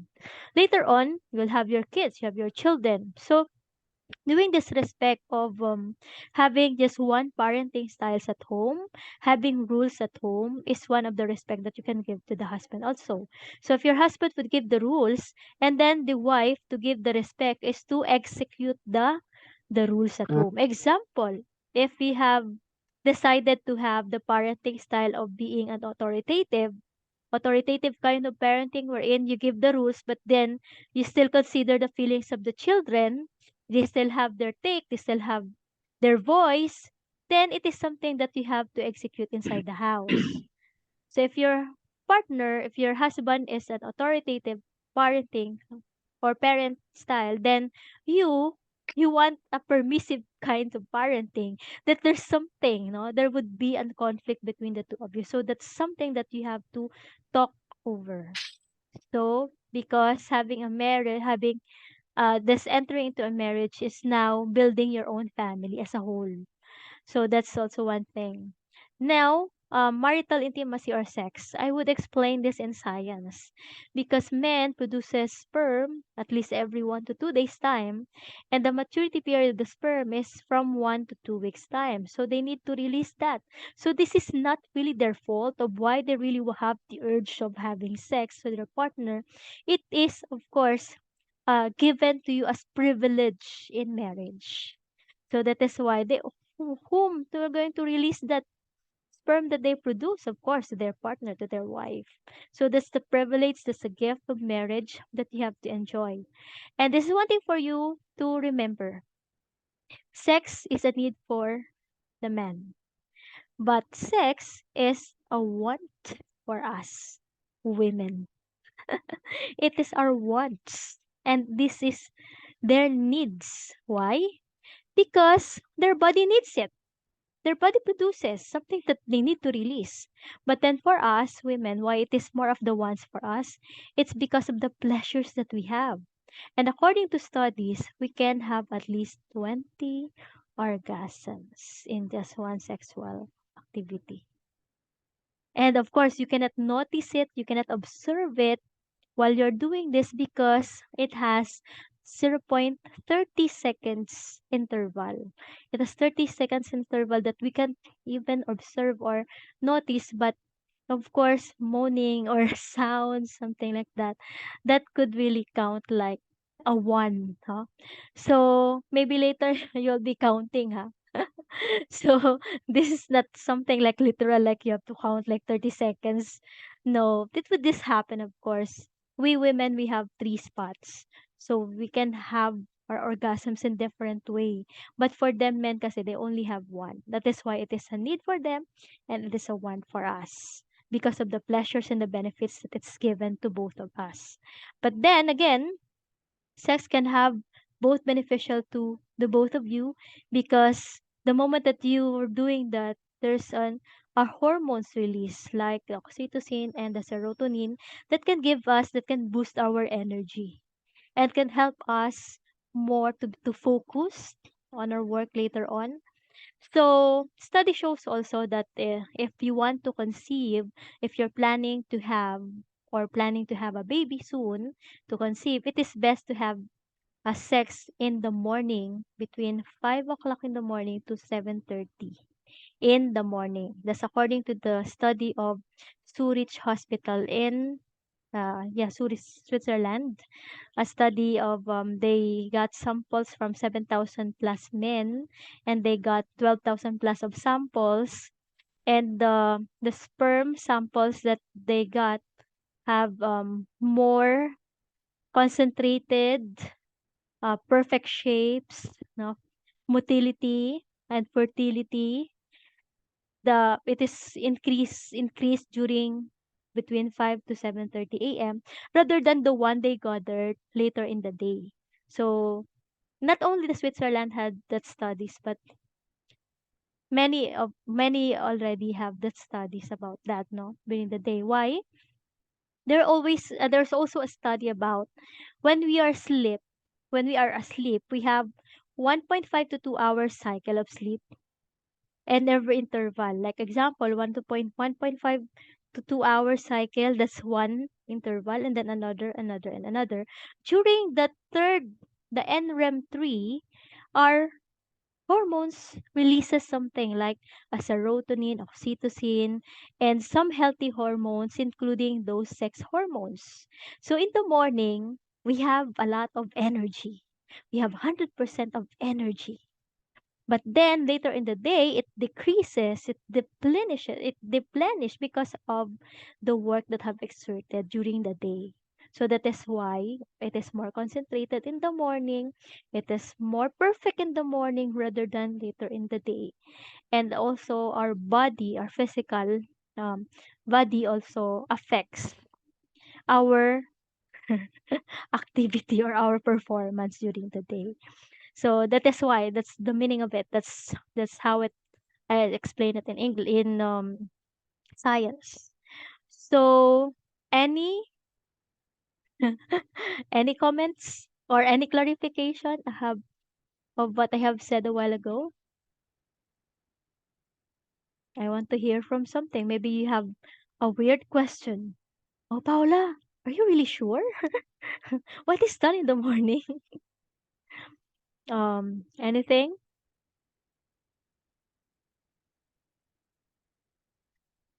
You are now adults, no? So no shy type, shy type. Maybe I could. For me, it doesn't matter. Just morning Okay. is the best anyway. The rest Yes, of the day is yes. like perfect. So Yeah, but then it could It I could like be I like the way you're thinking, anytime. actually. Yes, but it could happen any time of the day as long as you have reserve energy, you have sleep at least 7 to 8 hours, then yeah, yes, it could be Yeah. happen any time of the day. And then whenever you decided to have it, then it's anytime, anytime, anywhere. So now, no more questions. I will maybe you can ask me about there will be a tendency of if you want to conceive a boy or a girl, something like that. No, maybe it's just there would be a natural way, but of course there's still science that could also answer about this whenever you really want to have a fix, like you want to have a boy, you want a girl. But I can give you a tip of natural way of having it if you don't have any complications in your genes or anything about your system. So, but So that what's would the be best way to later. have a boy? Yes, yes. If you're trying to have a boy, it's better to have a good timing because it is harder to produce a boy rather than a girl because a sperm that generates male can really die easily inside the cervix because of it has lack or it has lower content of DNA rather than the one with the females. Then the female sperm can live long inside the cervix, can stay up to 3 to 5 days time. While for the men, to have the male, it can only stay up to 3 days time because of the lack of the DNA. So it dies first, but they are really fast, no? But for the female, they are not so fast. They're just that's just right, no?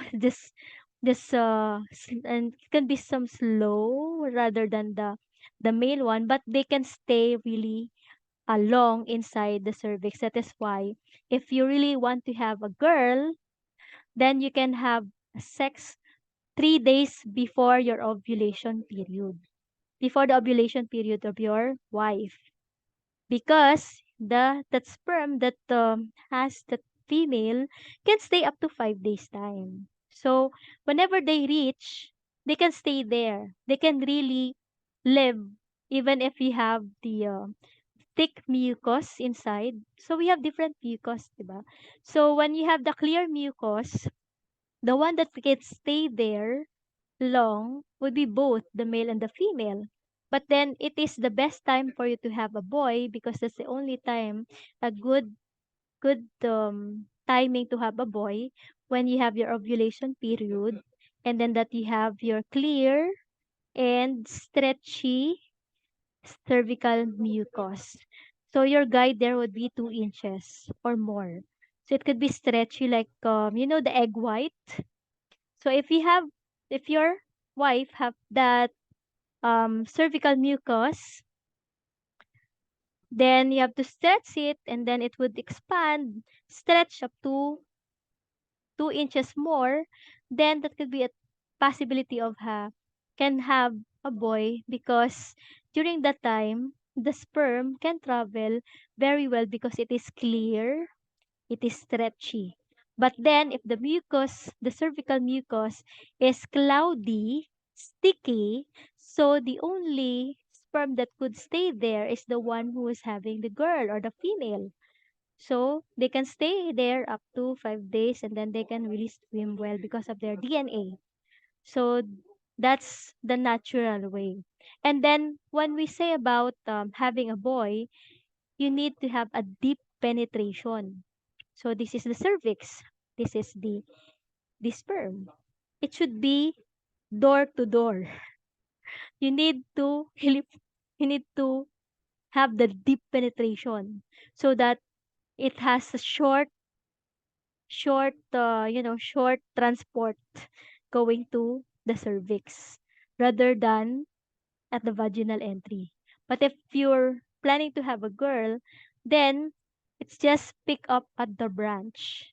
No, when I have to give the term in LBC delivery, no, pick up at the branch. But then this is in your vaginal entry. Why? Because they can travel very well.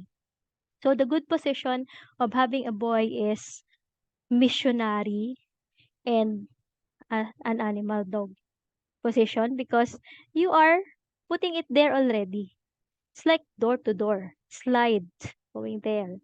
And then missionary, it should be deep penetration. We'd have different penetration. But if you're going to have female and then very light penetration and the vaginal entry only. That's why the studies shows that for those who have used condom, breakout condom, while they already have withdrawal, so the tendency of having girl rather than a boy, because it's already in the vaginal entry. And some of them, because of the gravity, the woman stand ups after a few minutes of having sex and then they stand up, then the gravity. So that is why um it is really you need a better timing when you really want to conceive a boy, or else you can have a scientific method which is 99% effectivity, because this one, the one that I'm telling you, is only 80 to 85% accuracy, and I am the one personal we're doing it personally. Okay, so I hope that I have answered your question.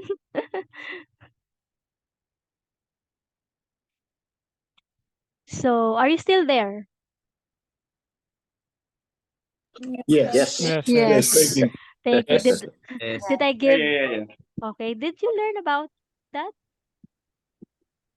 Yeah, Okay. yeah. Okay. I know about a lot of stuff about that already. So Wow. Wow. Thank you. Thank you. At least you have confirmed it. Okay. Now, I'll add more on the husband needs. So next would be to be a superhero. They want to be a superhero. That's why they are protecting us. And then approval rather than disagreements. You are already a team. So also R is for the reflection. This is the uninterrupted moment, or uninterrupted moment wherein they decompress all the stresses outside, and then they would just have to come up with some ideas. So they need that reflection in a daily manner. So appreciation rather than the words of affirmation. Even for the little things that they do, they wanted to be appreciated. That little things that they do, or even the things that you'll be appreciated from them, it could give them more motivation to be more productive from their work. So maybe the husband would not able to tell you about this one, but whenever you appreciate their actions, whenever you have appreciated them, they will really feel it, no, deep inside. And of course, in return, they will also give you the same treatment, no, the words of affirmation that we need, women. So now, moving to the wife needs. Can I ask Mike please to please read? which one? All of them? Yes. Willful or intentional affection, Mm-hmm. openness or transparency, messages or affirmation, assurance of protection, never-ending care. Thank you so much. So No problem. willful. Never ending care. Okay. So do you have something to say about this one, Mike? Anyone? Um, Anyone of the following? but from all of those ones, yeah, I think Just they're one. all. Maybe you can just choose one. No, okay, I'll just take the next one. Never-ending care. Well, Mhm. I'm actually that kind of person who just keep on taking care of her even if she don't want it. But that's just for me, it's like it's all about making your wife happy and making the kids happy and Yes. making the family go good. And I think that's it. And I'll work my ass off to do that stuff. Come home every day happy. Yeah, exactly. So thank you so much for that, Mike. Yes. So now let's have another here. Support, physical, psychological, spiritual support to the wife, and then of course empathetic response, quality time, and I put here the sleep, because when we age 40 to 45, during our menopausal stage, we need more sleep because we need our body system, and we need to heal our body most of the time, and our bone density during that time decreases. Or the more that we need more sleep, the more that we have to take calcium and iron. And during the later years, like before the menopausal stage, of course we need more sleep because of we have monthly periods wherein the hemoglobin, our iron in our body system decreases, so enable for us to to have more rest. So we need that sleep, and of course the quality time. Now, any questions? Nothing? I will move on to my another slides. So this is from Gary Chapman, the five love languages. So for all of the five languages, you need to ask your partners what is his love language. It cannot be fixed from time to time, but whenever you have another milestones in your married life, it changes, especially if you have your kids already. So it could be like you want more quality time rather than the gift giving. That could be like you need more words of affirmation because you want emotional. We will be emotional from time to time. We will be experiencing some like example post postpartum depression, that you need at least quality time and the words of affirmation from time to time, that validating your feelings and then telling you that how I love you, how I missed you. So this is more of complete, of course, that we feel all of this love language, that we need this every day. But according to my survey, according to the studies that I have made, most male would just choose rather than choose acts of service, quality time, and physical touch. But for female, they often they mostly they choose the words of affirmation, physical touch, quality time, and gift giving, and so on and so forth. So this could be complete five love language. So now ask your partner, or if you know it already, then try to do it again and again every day. Okay? So now, husbands, of course, you are a cultivator to your wife. How to be a cultivator? You pay for your wife's beautification program. We would really want to feel that. We really want to be treated with no, some spa, or let's say rebond, diba? Agree? Agree ba? And may you have your hands, please? So I know that you're all agree. Yes, for Ava. Yes, yes. Okay, so oh, Daniel and Bless. So I am seeing a lot of thank you so much. No, so the benefits of your wife being pretty and happy all the time bounce back to you, husbands. Yes. So the principle of saw and reap also applies. The next, now let's move on with the husband. How do we honor them like a king? Massage. Yes, they want massage. Do you want massage, Benedict? Sometimes. Mm. How about clean your ears, cut your nails? You want that to be done by Grace, or you want it No, on your no, own? no, I'll do it myself. Okay, okay. So those these are the answers from the participants that was present during the seminars, or the seminar that was done by Vic and Evelyn Garcia. So they got this survey from the men there, from the husbands, and the husbands answered this no surveys, like they want a facial treatment personally, they want spa treatment. Of course, they want to prepare the personal things, 'di ba? They want their wife to prepare it for them, to honor their decisions, and to pray for his work and support his calling. You can add more on this. It's better to know your partner very well, to ask your partner what he really wants. So this is vice versa. This is not something about just your husband. It's of course you can also give that needs, and simply honoring also your wife through asking what she needs, what this really want. 'Di ba mga girls, no, ladies, you also always want to have your shopping from Lazada, Shopee. So, of course, a simple note or a simple, oh, eto, babe, I have something for you here. So, have something for your Shopee, for your Lazada later on. So, of course, so that's something that we can do both. So now, so many of you answers this as correct, no? So in one word, what is your wife's greatest need? Of course, all your answers are correct, and all of those composed in this one, which is what we call the love. And thank you for answering that question correctly. So love, and then husbands, love your wives. Jesus Christ loved the church and gave himself up for her. So then, in one word, what is your husband greatest need? Hmm. I so want I have seen one na very correct talaga yung sagot niya, kaya I really want to upload that one na tama talaga yung sagot niya dun sa homework.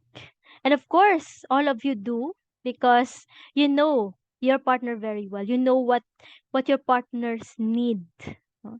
But then when we speak about in general, and according to what I have discussed, this is what we call the respect. So the more that they are treated with respect, the more that they feel loved. So congratulations to those all of you who have answered it right, and for those who have answered also in general or in composed with disrespect, then it's okay. No? So for the husband and for the wife, love your wives, respect your husbands for the wife. So this is from Ephesians 5 verse 25 to 33. Now, moving forward, things that we cannot control are from my left side, and then things that we can control are at the right side. What are those?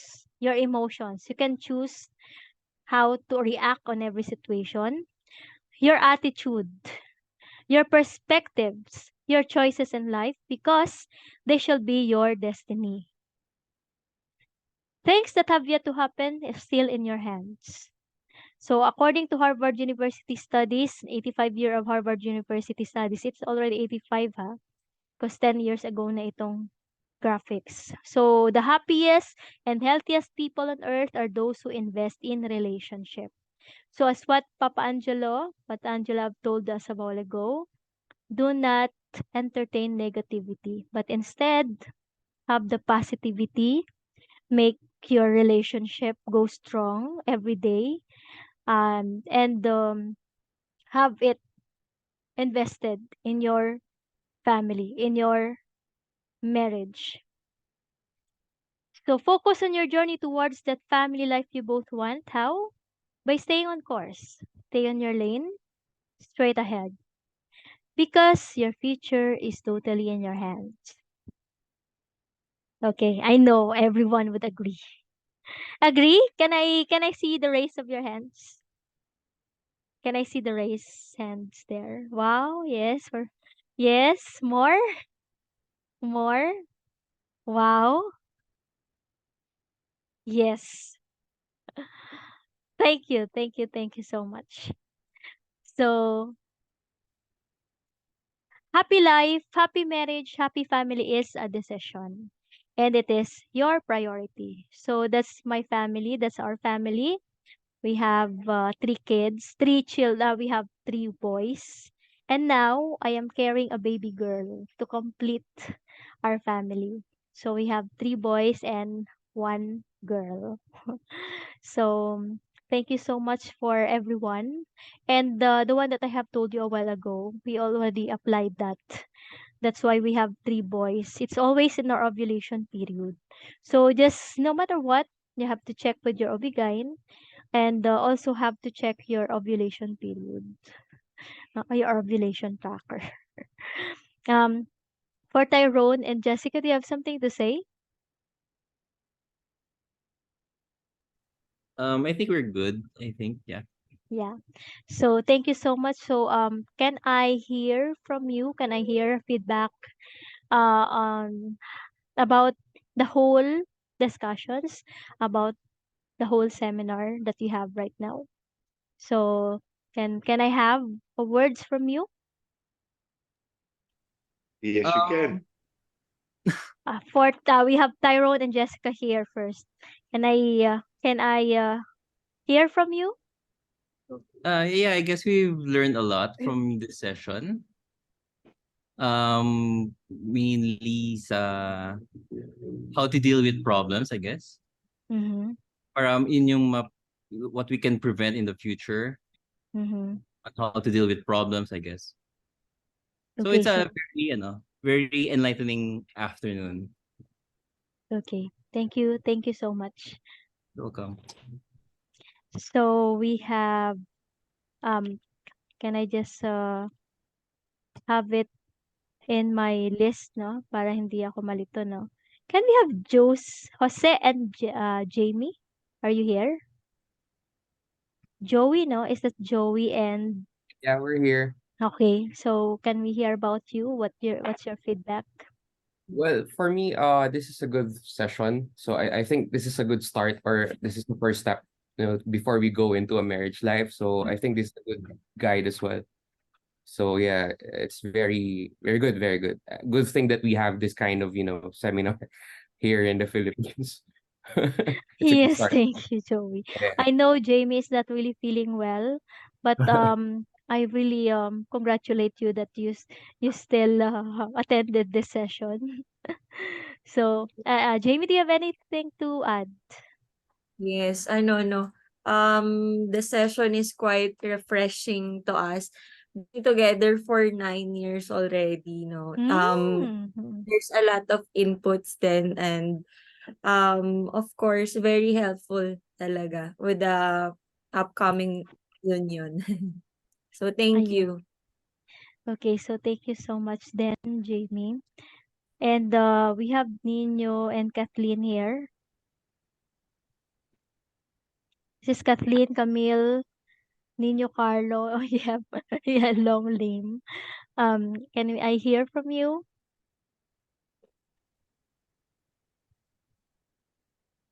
This is Nino, Carlo.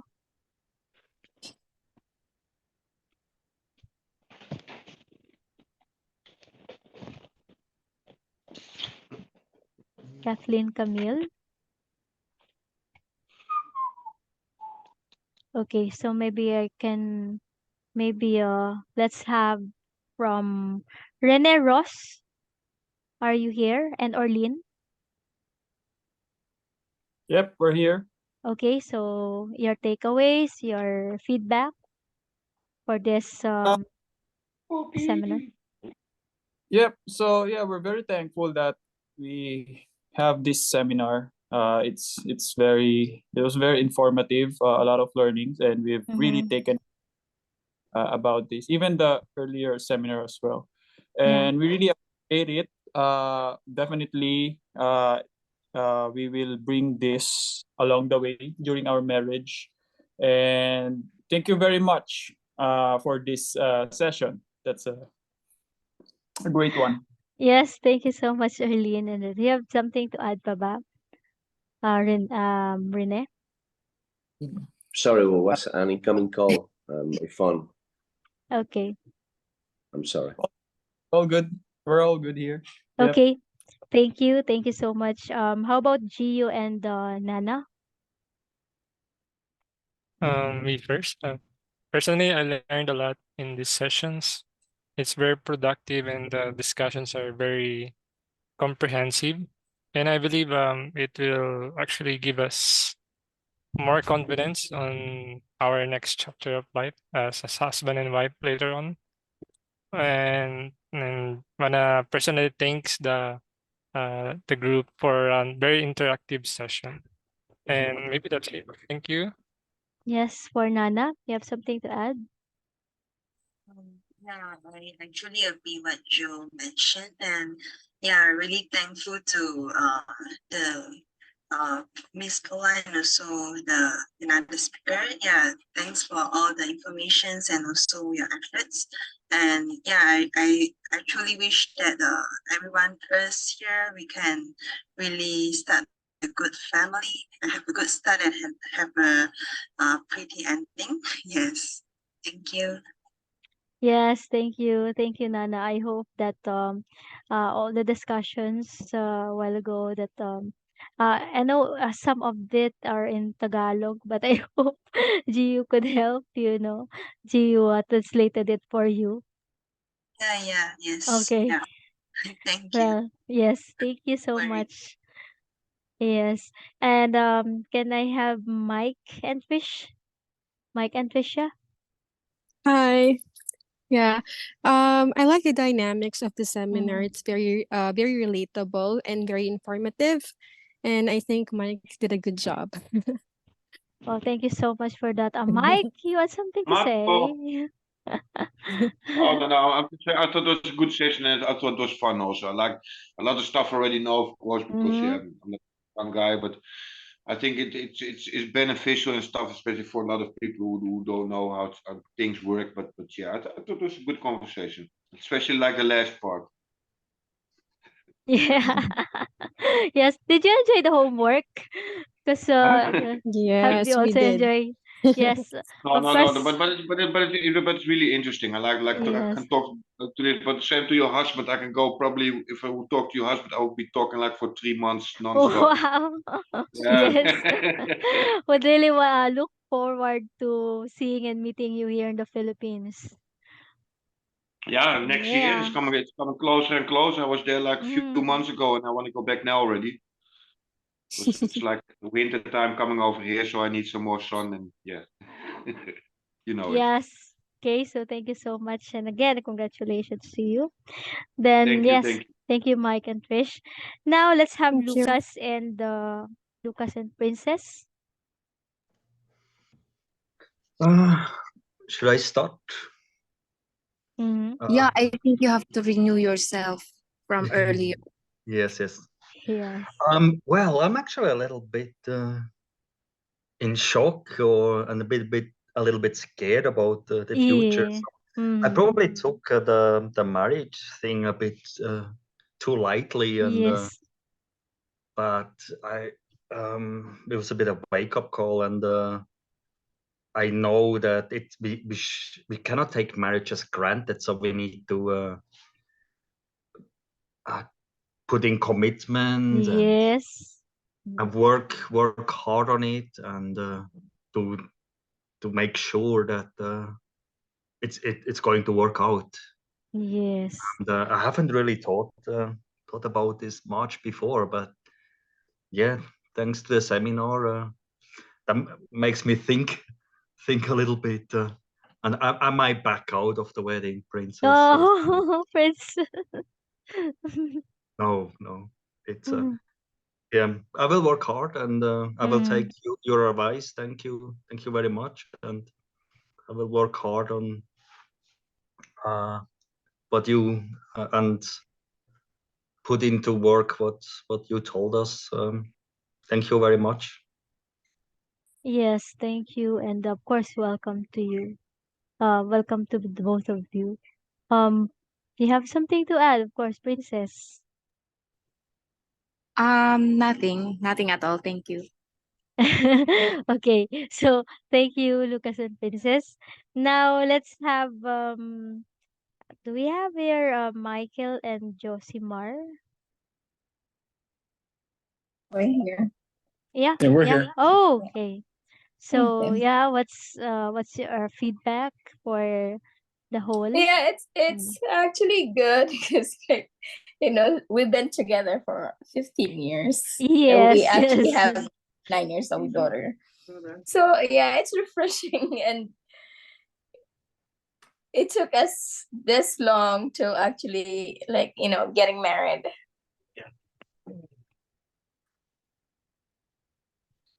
And but yeah, this I mean you're the way you present the material has been good, and you've been very, y'all both put it in a very entertaining way, which keeps everyone, involved and listening. So it's very good. Yes, so thank you. So can we have Joha and April? Joha and April Joy? April Joy Bascos. Yes. It's pronounced Yuha. Ah, She's here. Yuha. Okay. Yes, that's Betty. Yuha. I think I'm gonna go first. So, like what I said to like Petri or Yuha earlier before we took this is that we can crash course our way to marriage life or like school or our way to that. So at least in this seminar, it provided us with like information and some good insights that we can apply to our marriage life. So initially we took these seminars kind of like compliance for like our the wedding ceremony that we're gonna do here in the Philippines, but we have some change of plans. But anyway, since we already paid for it, then we just took this one, and yeah, I'm glad that we're doing this right now because of those informative lessons and like the insights we get that we can apply to our marriage life. Well, thank you. How about you, huh? Well, I don't really have anything to add. Okay. Yes. So thank you so much to that. And then now we have here Jesus, and can I do that? Jesus and Melody. Yes, it's Jesus. Ah, Jesus. Okay, Jesus and Melody. Yes. Okay. Okay. For me, I'm so glad, and it's really loud and clear for me that I get that information at this seminar, that now I learn a lot, and I learn about what is marriage life. Yes. Thank you so much. Thank you. And Yeah, for me, it was a real good course. Y'all taught a lot of good stuff, and it was entertaining. So thank God for you having this course for us, and I appreciate it. I like the massages the best. That always pays. Yeah. Okay. Thank you. So thank you. Thank you. Daniel and Blesses.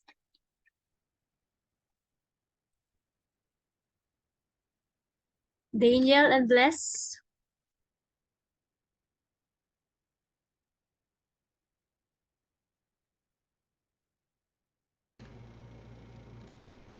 Yes, ma'am. Yes. Hear your feedback. Yeah, it was great. A lot of little information that they don't really put out there, and the whole marriage certificate, putting the checks, which one to put, which one not to put. You on actual paperwork, you really don't want to mess that up too bad.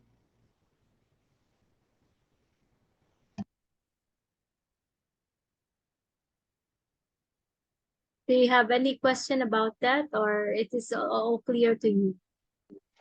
No, ma'am. That was well said, and it answered quite a few questions. Thank you. Thank you. Now we have the Dragon and the April Joy.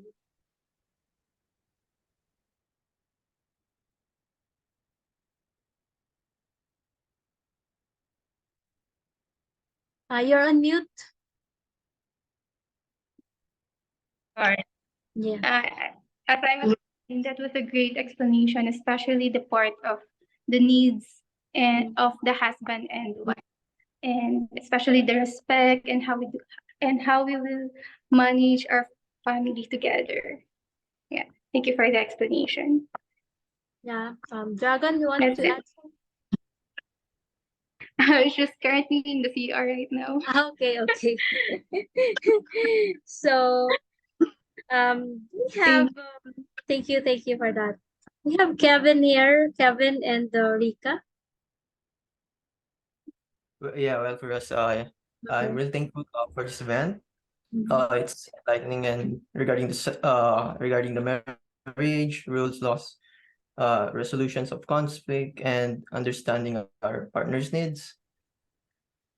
Yeah, I'll make sure to remember these informations as well, and also to apply this on our marriage. Yeah, that's about it. Okay, so thank you so much. Do you have something to add, Rika? Yeah, currently she is at the CR, so I don't think she. Okay, so you think you have already given your feedback. Okay, so thank you. Now let's have Benedict and Grace.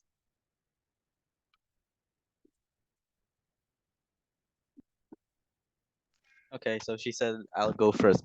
Okay. So, yep, thank you for your time today.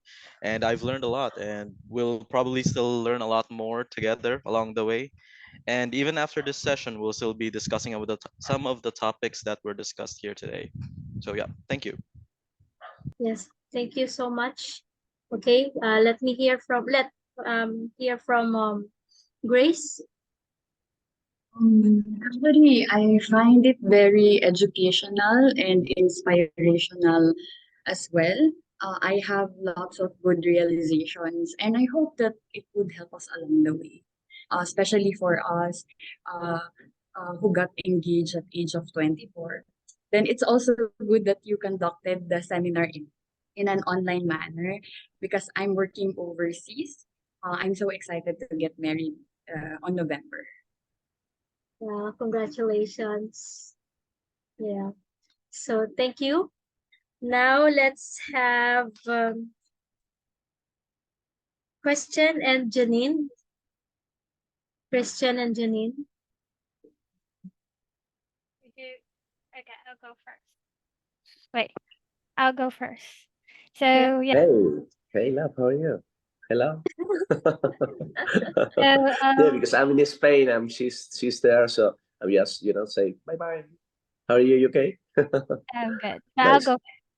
Anyway, so I really appreciate all your efforts in conducting this session. It was very informative, and yeah, I learned a lot from this session, and I'm pretty sure we'll be discussing a lot as well after this Zoom call.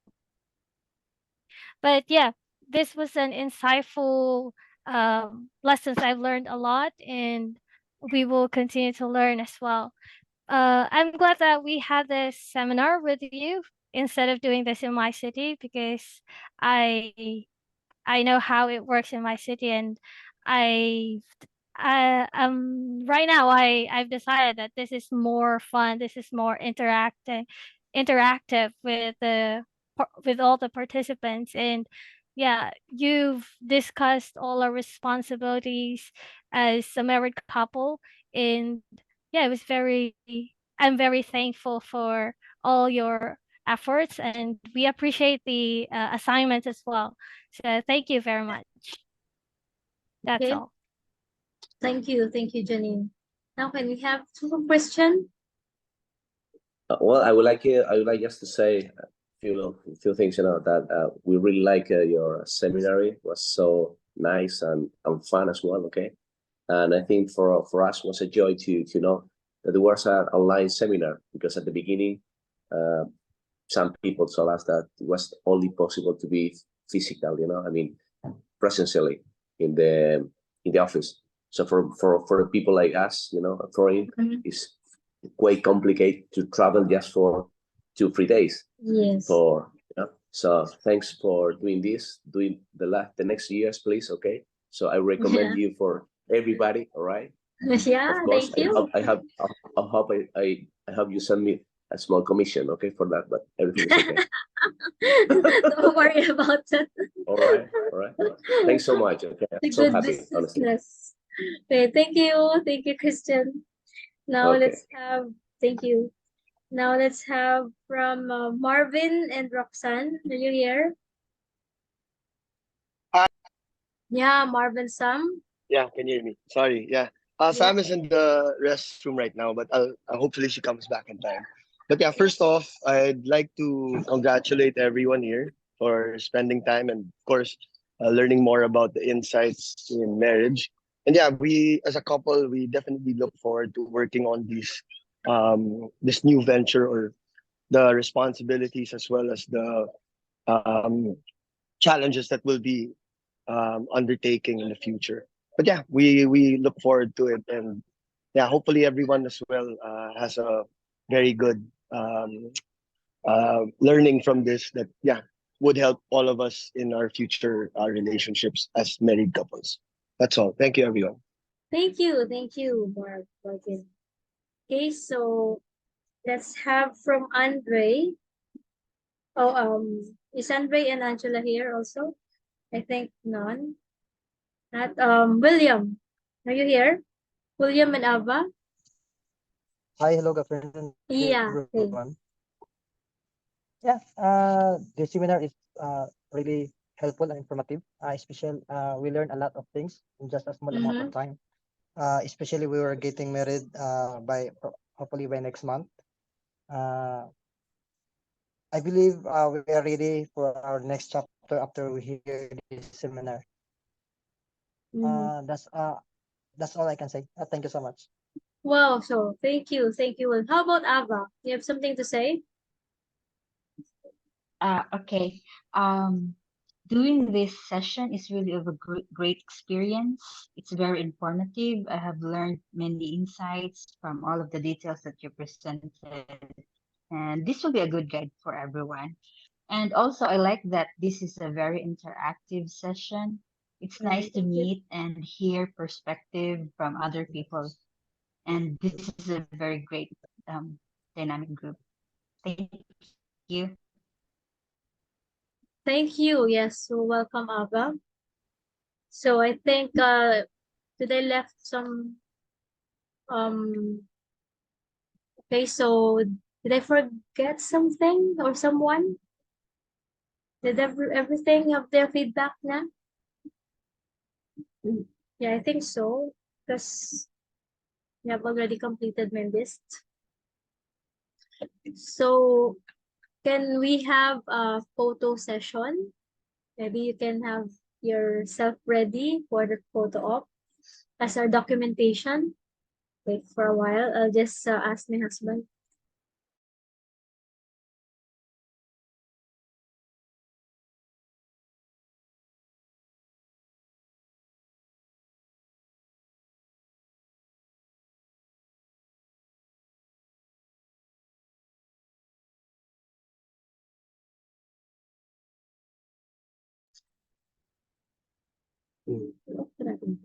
Yeah.